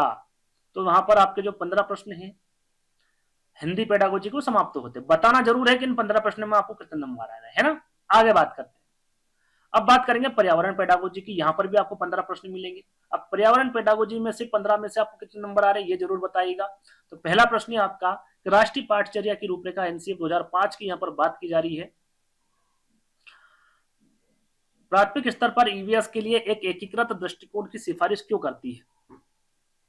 एकीकृत दृष्टिकोण की बात यहाँ पर की जा रही है एनसीएफ 2005 के अनुसार। किताबों को मिलाकर स्कूल बैग का वजन कम करने के लिए जो शिक्षा बिना बोझ की सिफारिश करता है। बिल्कुल हो सकता है, लेकिन ये यहाँ पर जो प्रश्न पूछा गया है उसके दृष्टिकोण से गलत है। बी वाला देख लेते हैं। क्योंकि प्राथमिक स्तर का बच्चा अपने पर्यावरण को अलग अलग भागों के बजाय समग्र रूप में देखता है ताकि शिक्षक कम समय में पाठ्य पुस्तक पूरा कर सके और स्कूल के संसाधनों की बचत कर सके, या फिर वैज्ञानिक अवधारणाओं को सामाजिक मुद्दों से स्पष्ट रूप से अलग करने के लिए ताकि भ्रम ना हो। सरल सा प्रश्न है। यदि आप देखेंगे तो एनसीएफ 2005 में प्राथमिक स्तर पर पूछा गया है कि प्राथमिक स्तर पर ईवीएस के लिए एक एकीकृत दृष्टिकोण की सिफारिश क्यों नहीं करता है? क्यों नहीं करता है? क्योंकि प्राथमिक स्तर का जो बच्चा होता है वो अपने पर्यावरण को अलग भागों के बजाय क्या देखे? समग्र रूप में देखता है। बी वाला विकल्प आपका क्या हो जाएगा? सही हो जाएगा। अगला प्रश्न कक्षा 1 और 2 में पर्यावरण अध्ययन के लिए कोई विशिष्ट पाठ्य पुस्तक नहीं होती है। एनसीएफ 2005 के अनुसार इस कक्षाओं में ईवीएस की अवधारणाओं और मुद्दों को कैसे संबोधित किया जाता है? आपने देखा होगा जो पर्यावरण अध्ययन होती है वो 3 से 5, तीसरी, चौथी और पांचवी, थर्ड, फोर्थ और फिफ्थ में ही आपको पर्यावरण अध्ययन देखने को मिलेगी। फर्स्ट और सेकंड में आपको ये जो पर्यावरण अध्ययन है वो देखने को नहीं मिलेगी। तो अब इसमें कैसे सिखाएंगे आप पर्यावरण अध्ययन को, है ना? शिक्षक द्वारा मौखिक व्याख्यान और कहानियों के माध्यम से अलग कालांश में सिखाएंगे, भाषा और गणित के शिक्षण के साथ एकीकृत करके, माता पिता द्वारा घर पर प्रदान की गई अलग वर्कशीट के माध्यम से, या फिर इन कक्षाओं में ईवीएस बिल्कुल भी शुरू नहीं किया जाता क्योंकि बच्चे बहुत छोटे होते हैं। क्या होगा सही आंसर? फटाफट बताइए। देखिए यहां पर आप यदि ईवीएस आपको सिखाना और सिखाते ही हैं फर्स्ट और सेकंड में, तो यहां पर भाषा और गणित इन दोनों को एकीकरण करके ही सिखाते हैं, यानी कि हम बात करें यहाँ पर भाषा की, तो भाषा के माध्यम से जानवरों के बारे में, प्रकृति के बारे में कहानियों कविताओं के माध्यम से सिखाया जाता है।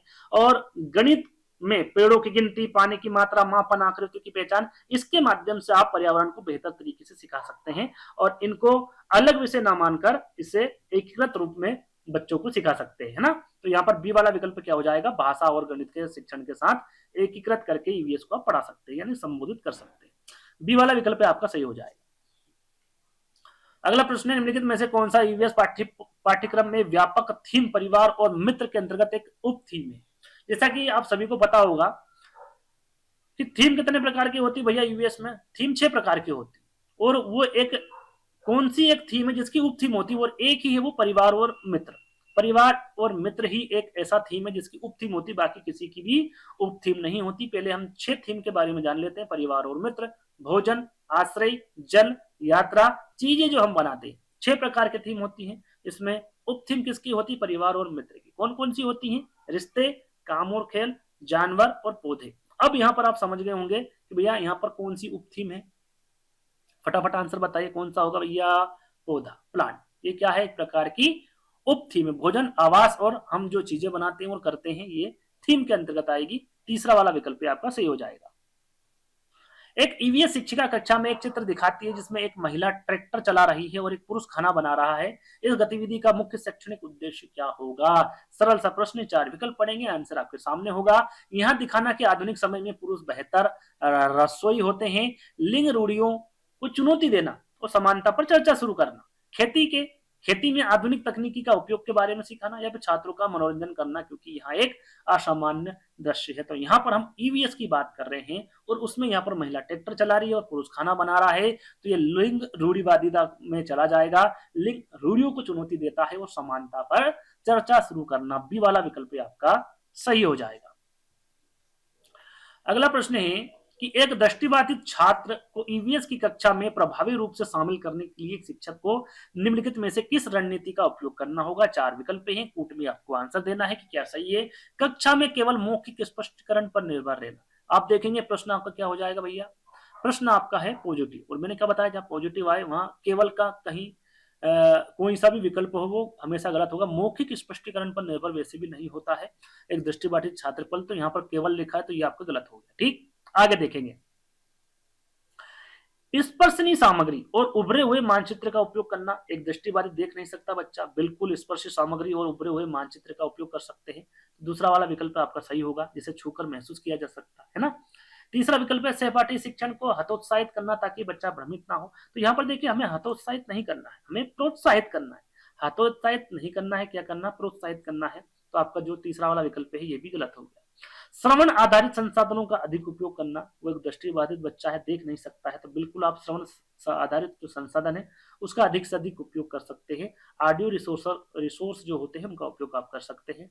तो यहाँ पर जो फोर्थ वाला विकल्प है ये भी सही होगा, जिसके माध्यम से दूसरा और चौथा कहां पर है आपके बी वाले विकल्प में, और यही आपका क्या हो जाएगा, सही आंसर हो जाएगा। अगला प्रश्न है आपका कि ईवीएस शिक्षण अधिगम में समुदाय को एक महत्वपूर्ण संसाधन क्यों माना। ईवीएस में आपने देखा होगा समुदाय को एक महत्वपूर्ण संसाधन माना है। अब क्यों माना है यह आपको बताना है। यह एक सस्ता और सुलभ संसाधन है जिससे स्कूल का खर्चा बचता है। यह छात्रों को वास्तविक जीवन की स्थितियों में सीखने का अवसर प्रदान करता है और स्कूल को बाहरी दुनिया से जोड़ता है। समुदाय के बुजुर्ग लोगों के पास खाली समय होता है, इसलिए वे बच्चों को संभाल सकते हैं। यह पाठ्य पुस्तकों की आवश्यकता को पूरी तरह से समाप्त कर देती। क्या होगा इसका सही आंसर। देखिए यहाँ पर एनसीएफ 2005 की हम बात करते हैं तो उसका मुख्य उद्देश्य क्या है, उसका मुख्य उद्देश्य होता है स्कूल के जीवन को घर और समुदाय के जीवन से जोड़ना। यानी कि पर्यावरण अध्ययन में समुदाय को एक महत्वपूर्ण संसाधन इसलिए माना जाता है क्योंकि बच्चे केवल किताबों से नहीं बल्कि अपने आसपास के वातावरण और लोगों से अंतःक्रिया करके बेहतर सीखते हैं, और यहाँ शिक्षण को कक्षा की 4 दीवारी से बाहर ले जाकर व्यावहारिक अनुभव प्रदान करता है। यानी कि सीखना समुदाय से भी उतना ही इंपोर्टेंट है जितना वो स्कूल से सीखता है ना। तो क्या सही हो जाएगा आपका सही आंसर कि यहाँ छात्रों को वास्तविक जीवन की स्थितियों में सीखने का अवसर प्रदान करता है और स्कूल जो है वो बाहरी दुनिया से जोड़ता है। तो बी वाला विकल्प आपका सही हो जाएगा। वैसे 4 विकल्प पढ़ते ही आपको आंसर समझ में आ गया होगा इसका। निम्नलिखित में से कौन सी गतिविधि कक्षा 3 के छात्रों में अवलोकन कौशल विकसित करने के लिए सबसे उपयुक्त है? अवलोकन कौशल यानी कि इंग्लिश में देखेंगे तो ऑब्जर्वेशन करना, ऑब्जर्वेशन स्किल के बारे में यहाँ पर बात की जा रही है। तो ब्लैक बोर्ड पर बनाए गए विभिन्न प्रकार के फूलों के चित्र को कॉपी करना, पास के बगीचे में जाना और फूलों के रंग, आकार, बनावट और गंध को नोट करना, पाठ्य पुस्तक में दिए गए फूलों के नामों को याद करना, या फिर फूलों के जीवन चक्र पर एक वीडियो बनाना। यहाँ पर अवलोकन करना है तो किसका अवलोकन कर सकते हैं? पास के बगीचे में जाकर फूलों का रंग, आकार, बनावट और गंध को आप नोट कर सकते हैं। तो बी वाला विकल्प क्या हो जाएगा? यहाँ पर आपका सही आंसर हो जाएगा। एक शिक्षिका छात्रों से कहती है कि अपने घर की उन वस्तुओं की सूची बनाओ जो पानी में तैरती है और जो डूब जाती है। इस गतिविधि के माध्यम से मुख्य रूप से किस प्रक्रिया कौशल का विकास किया जा रहा है? मापन का, परिकल्पना का, वर्गीकरण का, या फिर निष्कर्ष निकालना। तो यहाँ पर देखिए सूची बनाना है, किसकी सूची बनाएंगे? जो तैर रही है और जो डूब जाती है। तो किस प्रकार सूची बनाएंगे? इधर आप लिखेंगे भैया ये तैर रही है, ये डूब रही है ना, तो ये क्या हो गया? उनका वर्गीकरण हो गया। आप क्या कर रहे हैं? उसका वर्गीकरण कर रहे हैं। तो ये कहां पर चला जाएगा? ये किस प्रकार की कौशल का विकास कर रहा है? तो वर्गीकरण का है ना। तीसरा वाला विकल्प क्या हो जाएगा? आपका सही हो जाएगा। यहाँ पर आप वस्तुओं को क्या कर रहे हैं या फिर उनको गुणों का वर्गीकरण कर रहे हैं। अगला प्रश्न ईवीएस में मानचित्रण कौशल है ना, मैपिंग स्किल की यहाँ पर बात की जा रही है। मुख्य रूप से किस क्षमता को विकसित करने में मदद करता है? 4 विकल्प पढ़ेंगे, आसानी से आंसर आप समझ जाएंगे। सुंदर और कलात्मक परिदृश्य बनाने का कौशल, स्थानों की सापेक्ष स्थिति और दिशा की समझ, बिना किसी उपकरण के सटीक दूरी की गणना करना, ग्लोब पर अक्षांश और देशांतर को याद करना। मानचित्रण कौशल मुख्य रूप से किस क्षमता का विकसित करने में मदद करता है? सरल सा प्रश्न है। स्थानों की सापेक्ष स्थिति और दिशा की समझ, बी वाला विकल्प आपका सही हो जाएगा। ईवीएस मूल्यांकन के लिए उपाख्यात्मक रिकॉर्ड बनाते समय एक शिक्षक को निम्नलिखित में से किस से बचना चाहिए? क्या अवॉइड करना चाहिए एक शिक्षक को? यह पूछा गया है।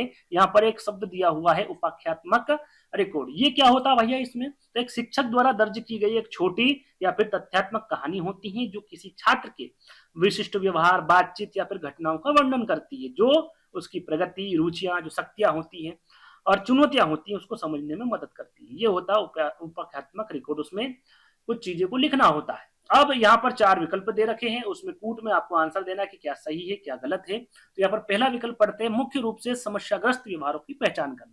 तो क्या ये सही है? क्या ये सही नहीं है? क्यों नहीं है? केवल यहाँ पर नकारात्मक या फिर समस्याग्रस्त चीजों का वर्णन नहीं किया जाता, इसमें समग्र विकास का रिकॉर्ड किया जाता है। तो पहला वाला विकल्प क्या हो जाएगा? आपका गलत हो जाएगा। निर्णय वाले बयान देना, जैसे कि बच्चा बहुत आलसी है या फिर बच्चा बहुत होशियार है, इस प्रकार के शब्दों का वहां पर चयन नहीं करना है। आप वहां पर जैसे कि विशिष्ट व्यवहार का वर्णन कर सकते हैं, जैसे कि उसने आज होमवर्क पूरा किया है या नहीं, इस प्रकार का वर्णन आप वहां पर कर सकते हैं। इस प्रकार का शब्द का यूज उसमें नहीं कर सकते। तो दूसरा वाला विकल्प भी क्या हो गया? आपका गलत हो गया। तीसरा विकल्प है बच्चे की ताकत और रुचियों को नोट करना, बिल्कुल आप उसमें करेंगे। व्यवहार के विशिष्ट पैटर्नों को पहचानना, ये उसका ये भी आप उसमें कर सकते हैं। तो सही आंसर देखिए पहला और दूसरा तो गलत हो गया। सही क्या हो जाएगा? आपका तीसरा और चौथा। तीसरा और चौथा किसमें है? बी वाले विकल्प में, और यही आपका क्या हो जाएगा? सही हो जाएगा। अगला प्रश्न है, निम्नलिखित में से कौन सा प्रश्न छात्रों में आलोचनात्मक चिंतन को सबसे अधिक प्रोत्साहित करता है? आलोचनात्मक चिंतन के बारे में आपको बता चुका। Critical thinking. भारत की राजधानी क्या है? रटकर आप बता सकते हैं। पत्तियों का रंग हरा क्यों होता है?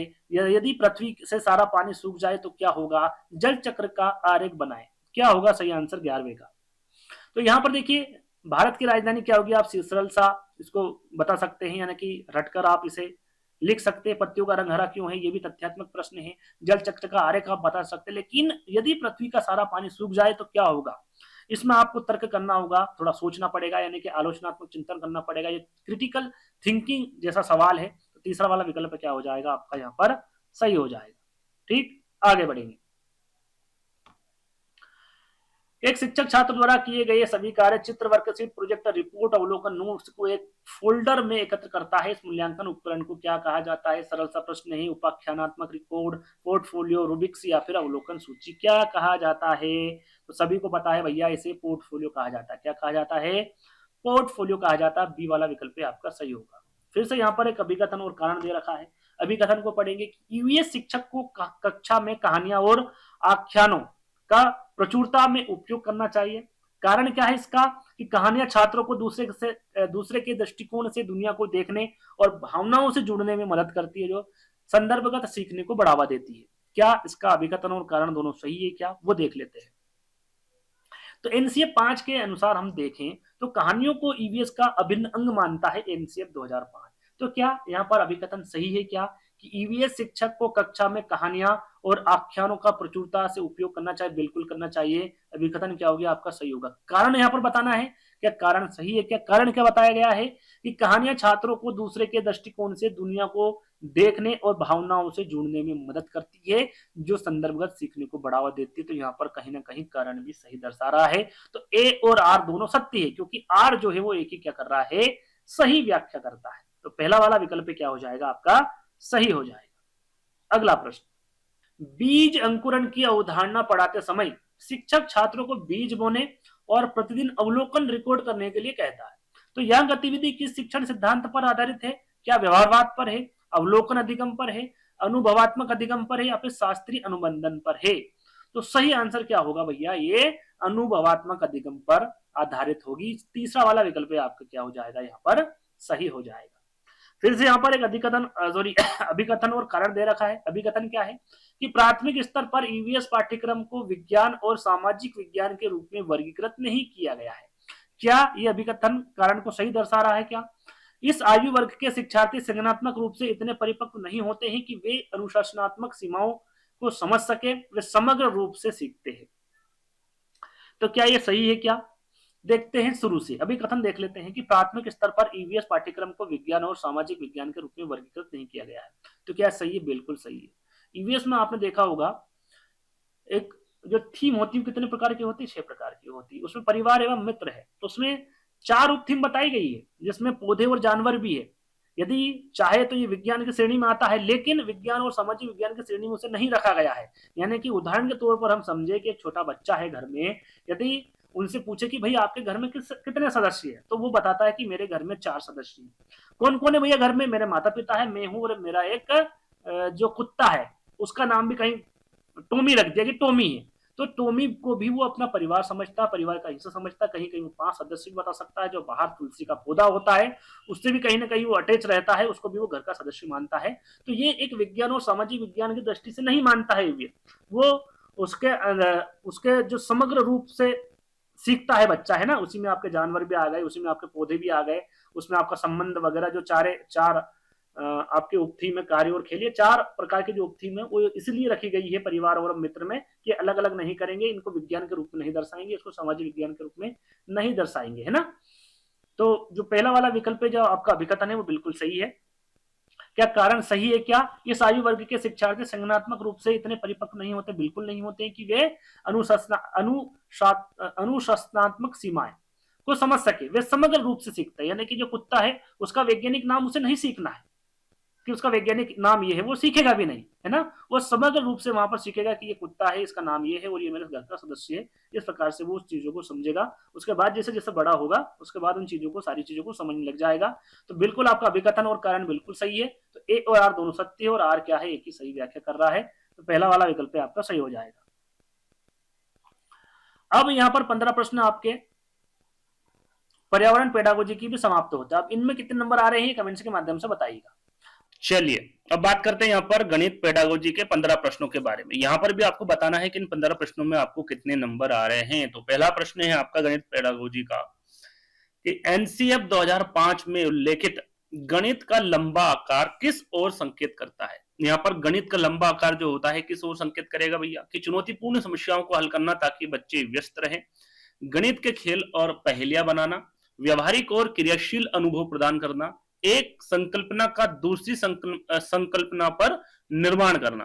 क्या होता है भैया गणित का लंबा आकार? तो यहाँ पर जो लंबा आकार है वो गणित यानी कि एनसीएफ 2005 के अनुसार होता है गणित में एक ऐसा टॉपिक सीखने के लिए पिछले टॉपिक का ज्ञान होना अनिवार्य है। यानी कि यदि आपको दूसरे चैप्टर पर जाना है, यानी कि आपको माइनस जैसे कि प्लस माइनस गुणा भाग सीखना है, तो पहले आपको प्लस सीखना पड़ेगा, फिर माइनस सीखना पड़ेगा, फिर गुणा, फिर भाग सीखना पड़ेगा। स्टेप बाय स्टेप आपको यहाँ पर सीखना पड़ेगा। ऐसा नहीं है कि इन सबको हटा दिया और डायरेक्ट हम भाग सीख गए। यानी कि आपको भाग सीखने के लिए पीछे का जो पार्ट है उसे सीखना पड़ेगा, इसको सीखने के लिए इसका पिछला भाग, इसे सीखने के लिए इसका जो पिछला भाग है फिर या जो पार्ट है उसे आपको सीखना पड़ेगा। 1 बाय 1 स्टेप बाय स्टेप आपको यहाँ पर जो गणित है वो यहाँ पर सीखना पड़ेगा। और यही कारण है कि गणित में बहुत सारे बच्चे फेल हो जाते हैं, क्योंकि एक कड़ी छूट जाती है उनकी, तो आगे का जो रास्ता होता है वो कहीं ना कहीं उनका बंद हो जाता है ना।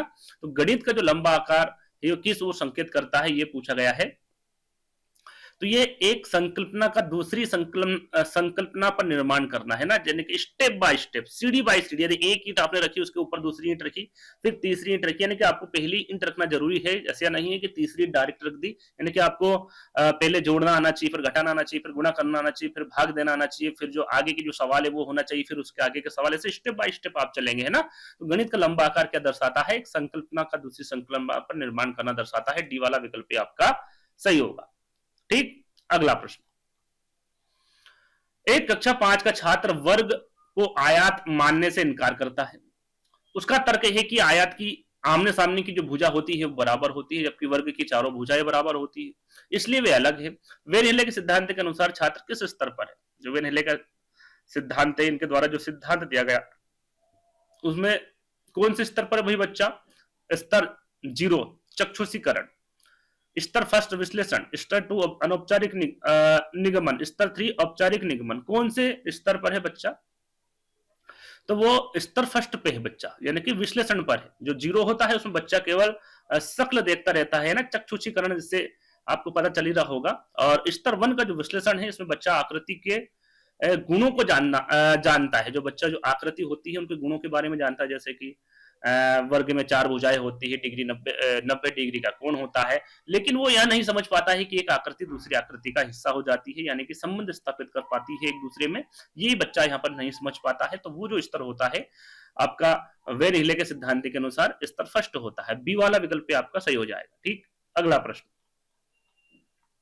जॉर्ज पोलियो के समस्या समाधान मॉडल के अनुसार सही चरणबद्ध क्रम कौन सा है। सही चरणबद्ध क्रम यहां पर आपको बताना है कौन सा है। पहले मैं आपको बता दूं इनके द्वारा कितने चरण बताए गए हैं। तो पोलियो ने गणित समस्याओं के हल करने के 4 चरण बताए। कितने चरण बताए हैं, 4 चरण। सबसे पहले क्या होता है, उसके बाद क्या करना है, उसके बाद क्या करना है, इस प्रकार से इनसे 4 चरण बताए गए हैं।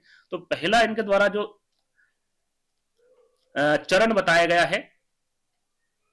गया समस्या को समझना। पहले समस्याओं को समझा जाता है, फिर उसकी योजना बनाई जाती है, फिर योजना का क्रियान्वयन करना होता है, और फिर उसका पुनरावलोकन करना होता है कि सही है या फिर गलत, या फिर जो हमारा आंसर है वो सही हुआ है या नहीं, है ना, उसका पुनः अवलोकन किया जाता है। तो बी वाला विकल्प क्या हो जाएगा आपका यहाँ पर सही हो जाएगा।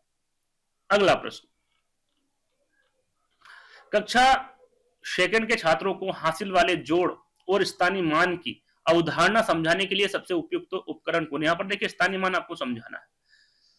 अबेकर, गिनतारा, जियोबोर्ड, डिंस ब्लॉक या फिर ग्राफ पेपर। तो इसके लिए यदि आपको स्थानीय मान समझाना है तो आपको यहाँ पर जो डिंस ब्लॉक होता है, क्या होता है, डिंस ब्लॉक, या फिर इसे बेस 10 ब्लॉक भी कहा जाता है ना। इसमें एक क्यूब होता है, और एक जो छोटा क्यूब होता है उसे इकाई के तौर पर रखते हैं, और एक रोड होती है उसे दहाई कर माध्यम से रखा जाता है। एक फ्लेट होता है, सैकड़े का काम करता है, और एक बड़ा जो क्यूब होता है वो 1000 को दर्शाता है, 1000 को दर्शाता है ना। उससे स्थानीय मान समझाना बहुत आसान हो जाता है। कैसे, डिंस ब्लॉक से। तो तीसरा वाला विकल्प सॉरी तीसरा वाला विकल्प क्या हो जाएगा आपका सही हो जाएगा। एक छात्र 0.5 टाइम्स बराबर 0.25 लिखता है,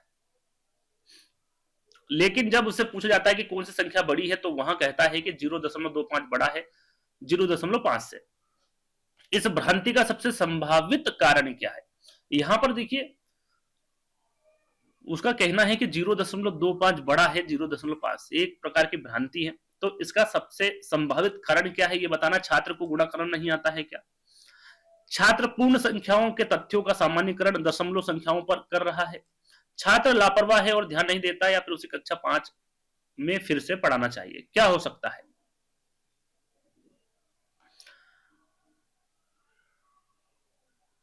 तो यहां पर सही आंसर होगा जो छात्र है वो पूर्ण संख्याओं के तथ्यों का सामान्यकरण दशमलव संख्याओं पर कर रहा है। यहां पर जो बी वाला विकल्प हो जाएगा क्या हो जाएगा आपका सही हो जाएगा। अगला प्रश्न, गणित की कक्षा में छात्रों की त्रुटियों को सीखने के लिए एक अनिवार्य हिस्सा माना जाता है। कारण, ये अभिकथन और कारण है ना।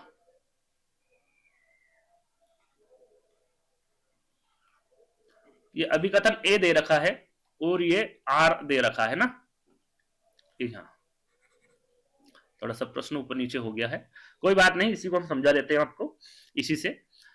तो यहां पर देखिए अभिकथन दे रखा है ए कि गणित की कक्षा में छात्रों की त्रुटियों को सीखने का एक अनिवार्य हिस्सा माना जाता है। क्या कारण है इसका? कि त्रुटियां शिक्षक को बच्चों की विचार प्रक्रिया समझने और उनके तर्क में मौजूद अंतरालों को पहचानने का अवसर देती है। क्या अभिकथन ए कारण को सही दर्शा रहा है क्या, ये हमें देखना है। तो यहां पर आप देखेंगे बिल्कुल गणित की कक्षा में छात्रों की त्रुटियां होती है, वो सीखने का एक अनिवार्य हिस्सा होता है या फिर माना जाता है, तो अभिकथन आपका क्या हो जाएगा, बिल्कुल सही हो जाएगा। इसका कारण क्या सही है क्या यहाँ पर कि त्रुटियां शिक्षकों को बच्चों की विचार प्रक्रिया समझने और उनके तर्क में मौजूद अंतरालों को पहचानने का अवसर देती है, ये बिल्कुल सही है ना। तो ए और आर दोनों सही है, तो यहाँ पर सही आंसर क्या हो जाएगा आपका, ए और आर दोनों सही है, आर जो है एक ही सही व्याख्या करता है, तो पहला वाला विकल्प आपका सही हो जाएगा। मुक्त अंत वाले प्रश्न यानी कि ओपन एंडेड क्वेश्चन की यहां पर बात की जा रही है। निम्नलिखित में से कौन सा प्रश्न मुक्त अंत वाला प्रश्न है जो बच्चों में अपसारी चिंतन को बढ़ावा देता है? एक होता है मुक्त अंत वाले प्रश्न और एक होता है बंद अंत वाले प्रश्न। बंद अंत वाले प्रश्न, जो बंद अंत वाले जो प्रश्न होते हैं जिनका केवल एक सही उत्तर होता है, जैसे कि यहां पर उदाहरण भी देता जाता हूं मैं, 4 विकल्प है, इसको पढ़ लीजिएगा, आंसर दे दीजिएगा कमेंट्स के माध्यम से। एक ही आंसर यदि आप देखेंगे या फिर डी वाला विकल्प ले लीजिए कि 725 प्लस 328 का मान ज्ञात करेंगे, तो 725 और 328 को जोड़ देंगे, आपका एक आंसर आ जाएगा, है ना। यानी कि सिर्फ एक ही आंसर आएगा। इस प्रकार के जो प्रश्न होते हैं वो बंद अंत वाले होते हैं। और एक विकल्प यहां पर ऐसा है कि ऐसी कोई 2 संख्याएं बताई जिनका गुणनफल 36 हो। यहां पर 2 संख्याएं पूछी है, तो देखिए 6 भी होता है, मतलब ऐसी संख्या 6 भी हो जाएगी आपकी, 12 भी हो जाएगी, 18 भी हो जाएगी, खुद 36 भी हो जाएगा। तो इसके कई यहां पर उत्तर निकल कर आते हैं, जिनके एक से अधिक सही उत्तर हो जाते हैं, उसे क्या कहते हैं, मुक्त अंत वाले प्रश्न उनको कहा जाता है। तो आप देखेंगे ए नहीं होगा, बी नहीं होगा, सही आंसर क्या हो जाएगा आपका, सी हो जाएगा, है ना। सही आंसर कौन सा हो जाएगा आपका, सी हो जाएगा, क्योंकि इसके कई आंसर यहाँ पर निकल के आ रहे हैं और यही मुक्त अंत वाले प्रश्न होते हैं। तो तीसरा वाला विकल्प आपका सही हो जाएगा। जैसे कि हम सरल सा उदाहरण मैं आपको दे देता हूं, जैसे कि आपसे पूछा जाए कि भारत की राजधानी क्या है, तो ये कौन सा प्रश्न हो गया, ये बंद अंत वाला प्रश्न हो गया। एक प्रश्न और आपसे पूछता हूं कि अगर आप प्रधानमंत्री होते तो आप क्या करते, तो इसके आप कई प्रकार के आंसर दे सकते हैं, तो ये क्या हो जाएगा आपका, मुक्त अंत वाले प्रश्न हो जाएगा, है ना। ठीक, आ गया समझ में, आगे बढ़ेंगे।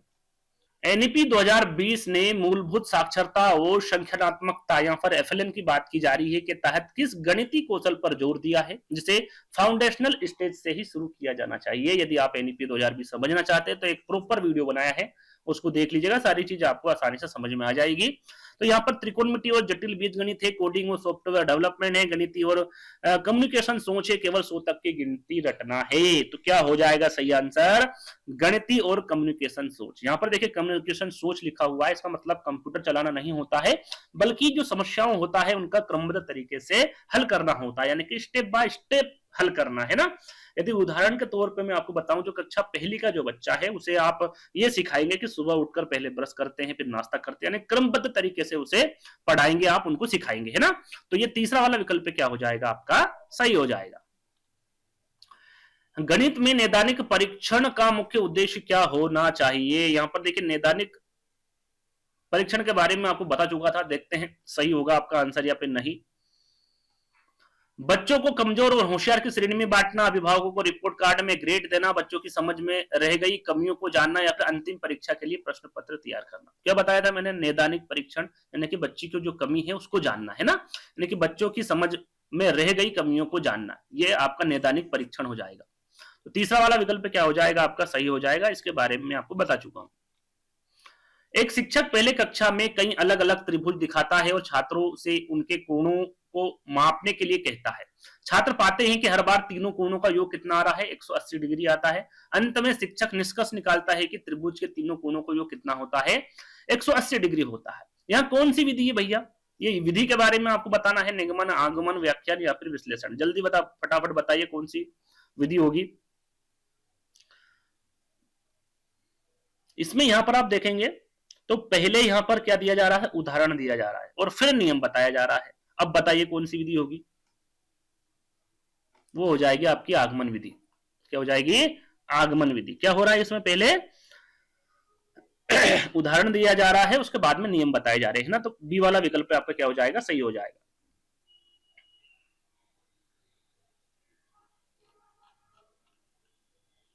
अगला प्रश्न है अभिकथन और कारण से। प्राथमिक स्तर पर गणित के पाठ्यक्रम में पैटर्न की पहचान पर विशेष जोर दिया जाना चाहिए। प्राथमिक स्तर पर पूछा गया है। कारण क्या है इसका, पैटर्न को पहचानना और उनका विस्तार करना छात्रों के बीच गणितीय चिंतन की नींव रखता है। क्या अभिकथन और कारण सही है क्या, और ये एक दोनों की व्याख्या कर रहे हैं क्या, ये आपको बताना है।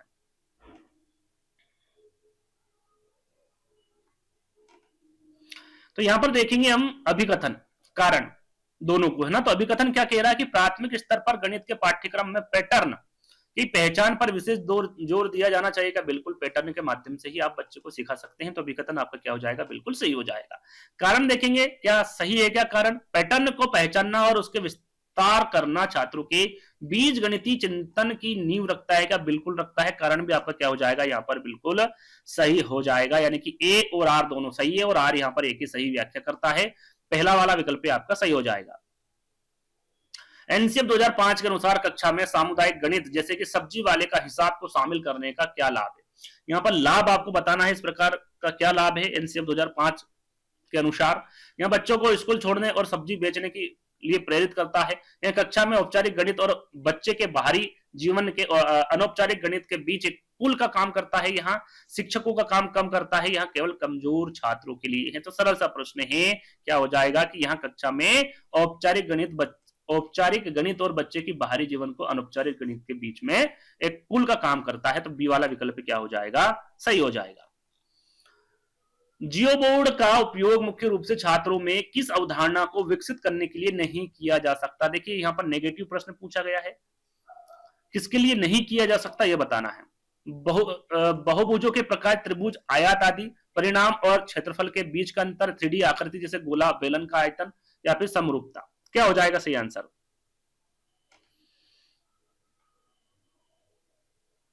आपने देखा होगा जियो बोर्ड, देखा है कि नहीं आपने, एक सपाट बोर्ड होता है ना, जिसपे कीलें लगी होती हैं, उसके माध्यम से सिखाया जाता है।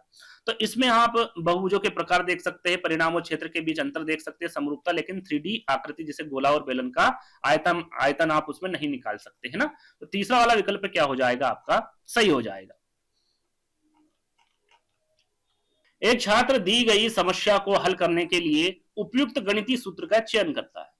यह व्यवहार ब्लूम के संज्ञानात्मक क्षेत्र के किस स्तर को दर्शाता है, ज्ञान को, अवबोधन को, अनुप्रयोग को, या फिर संश्लेषण को।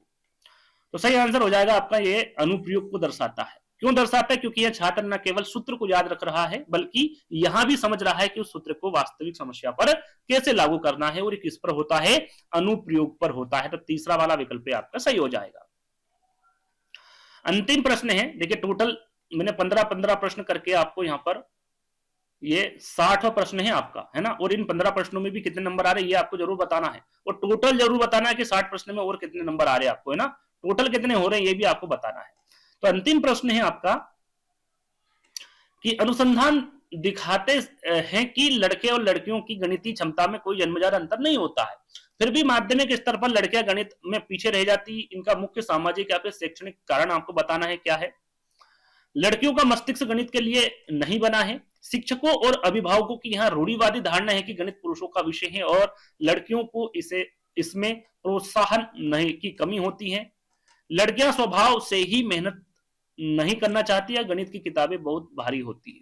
तो देखिए यहाँ पर सही आंसर आप सभी को पता चल गया होगा, बी वाला होगा, है ना। सभी को सरल सा प्रश्न है ये कि शिक्षक और अभिभावक की यह रूढ़िवादी धारणा होती है कि गणित पुरुषों का विषय है और लड़कियों को इसमें प्रोत्साहन नहीं मिलता है, उसमें कमी पाई जाती है। इस वजह से यहाँ पर कहीं ना कहीं जो लड़कियां होती हैं गणित में पीछे रह जाती है। तो बी वाला विकल्प यहाँ पर आपका बिल्कुल सही हो जाएगा। तो टोटल यहाँ पर जो 60 प्रश्न थे वो समाप्त होते हैं।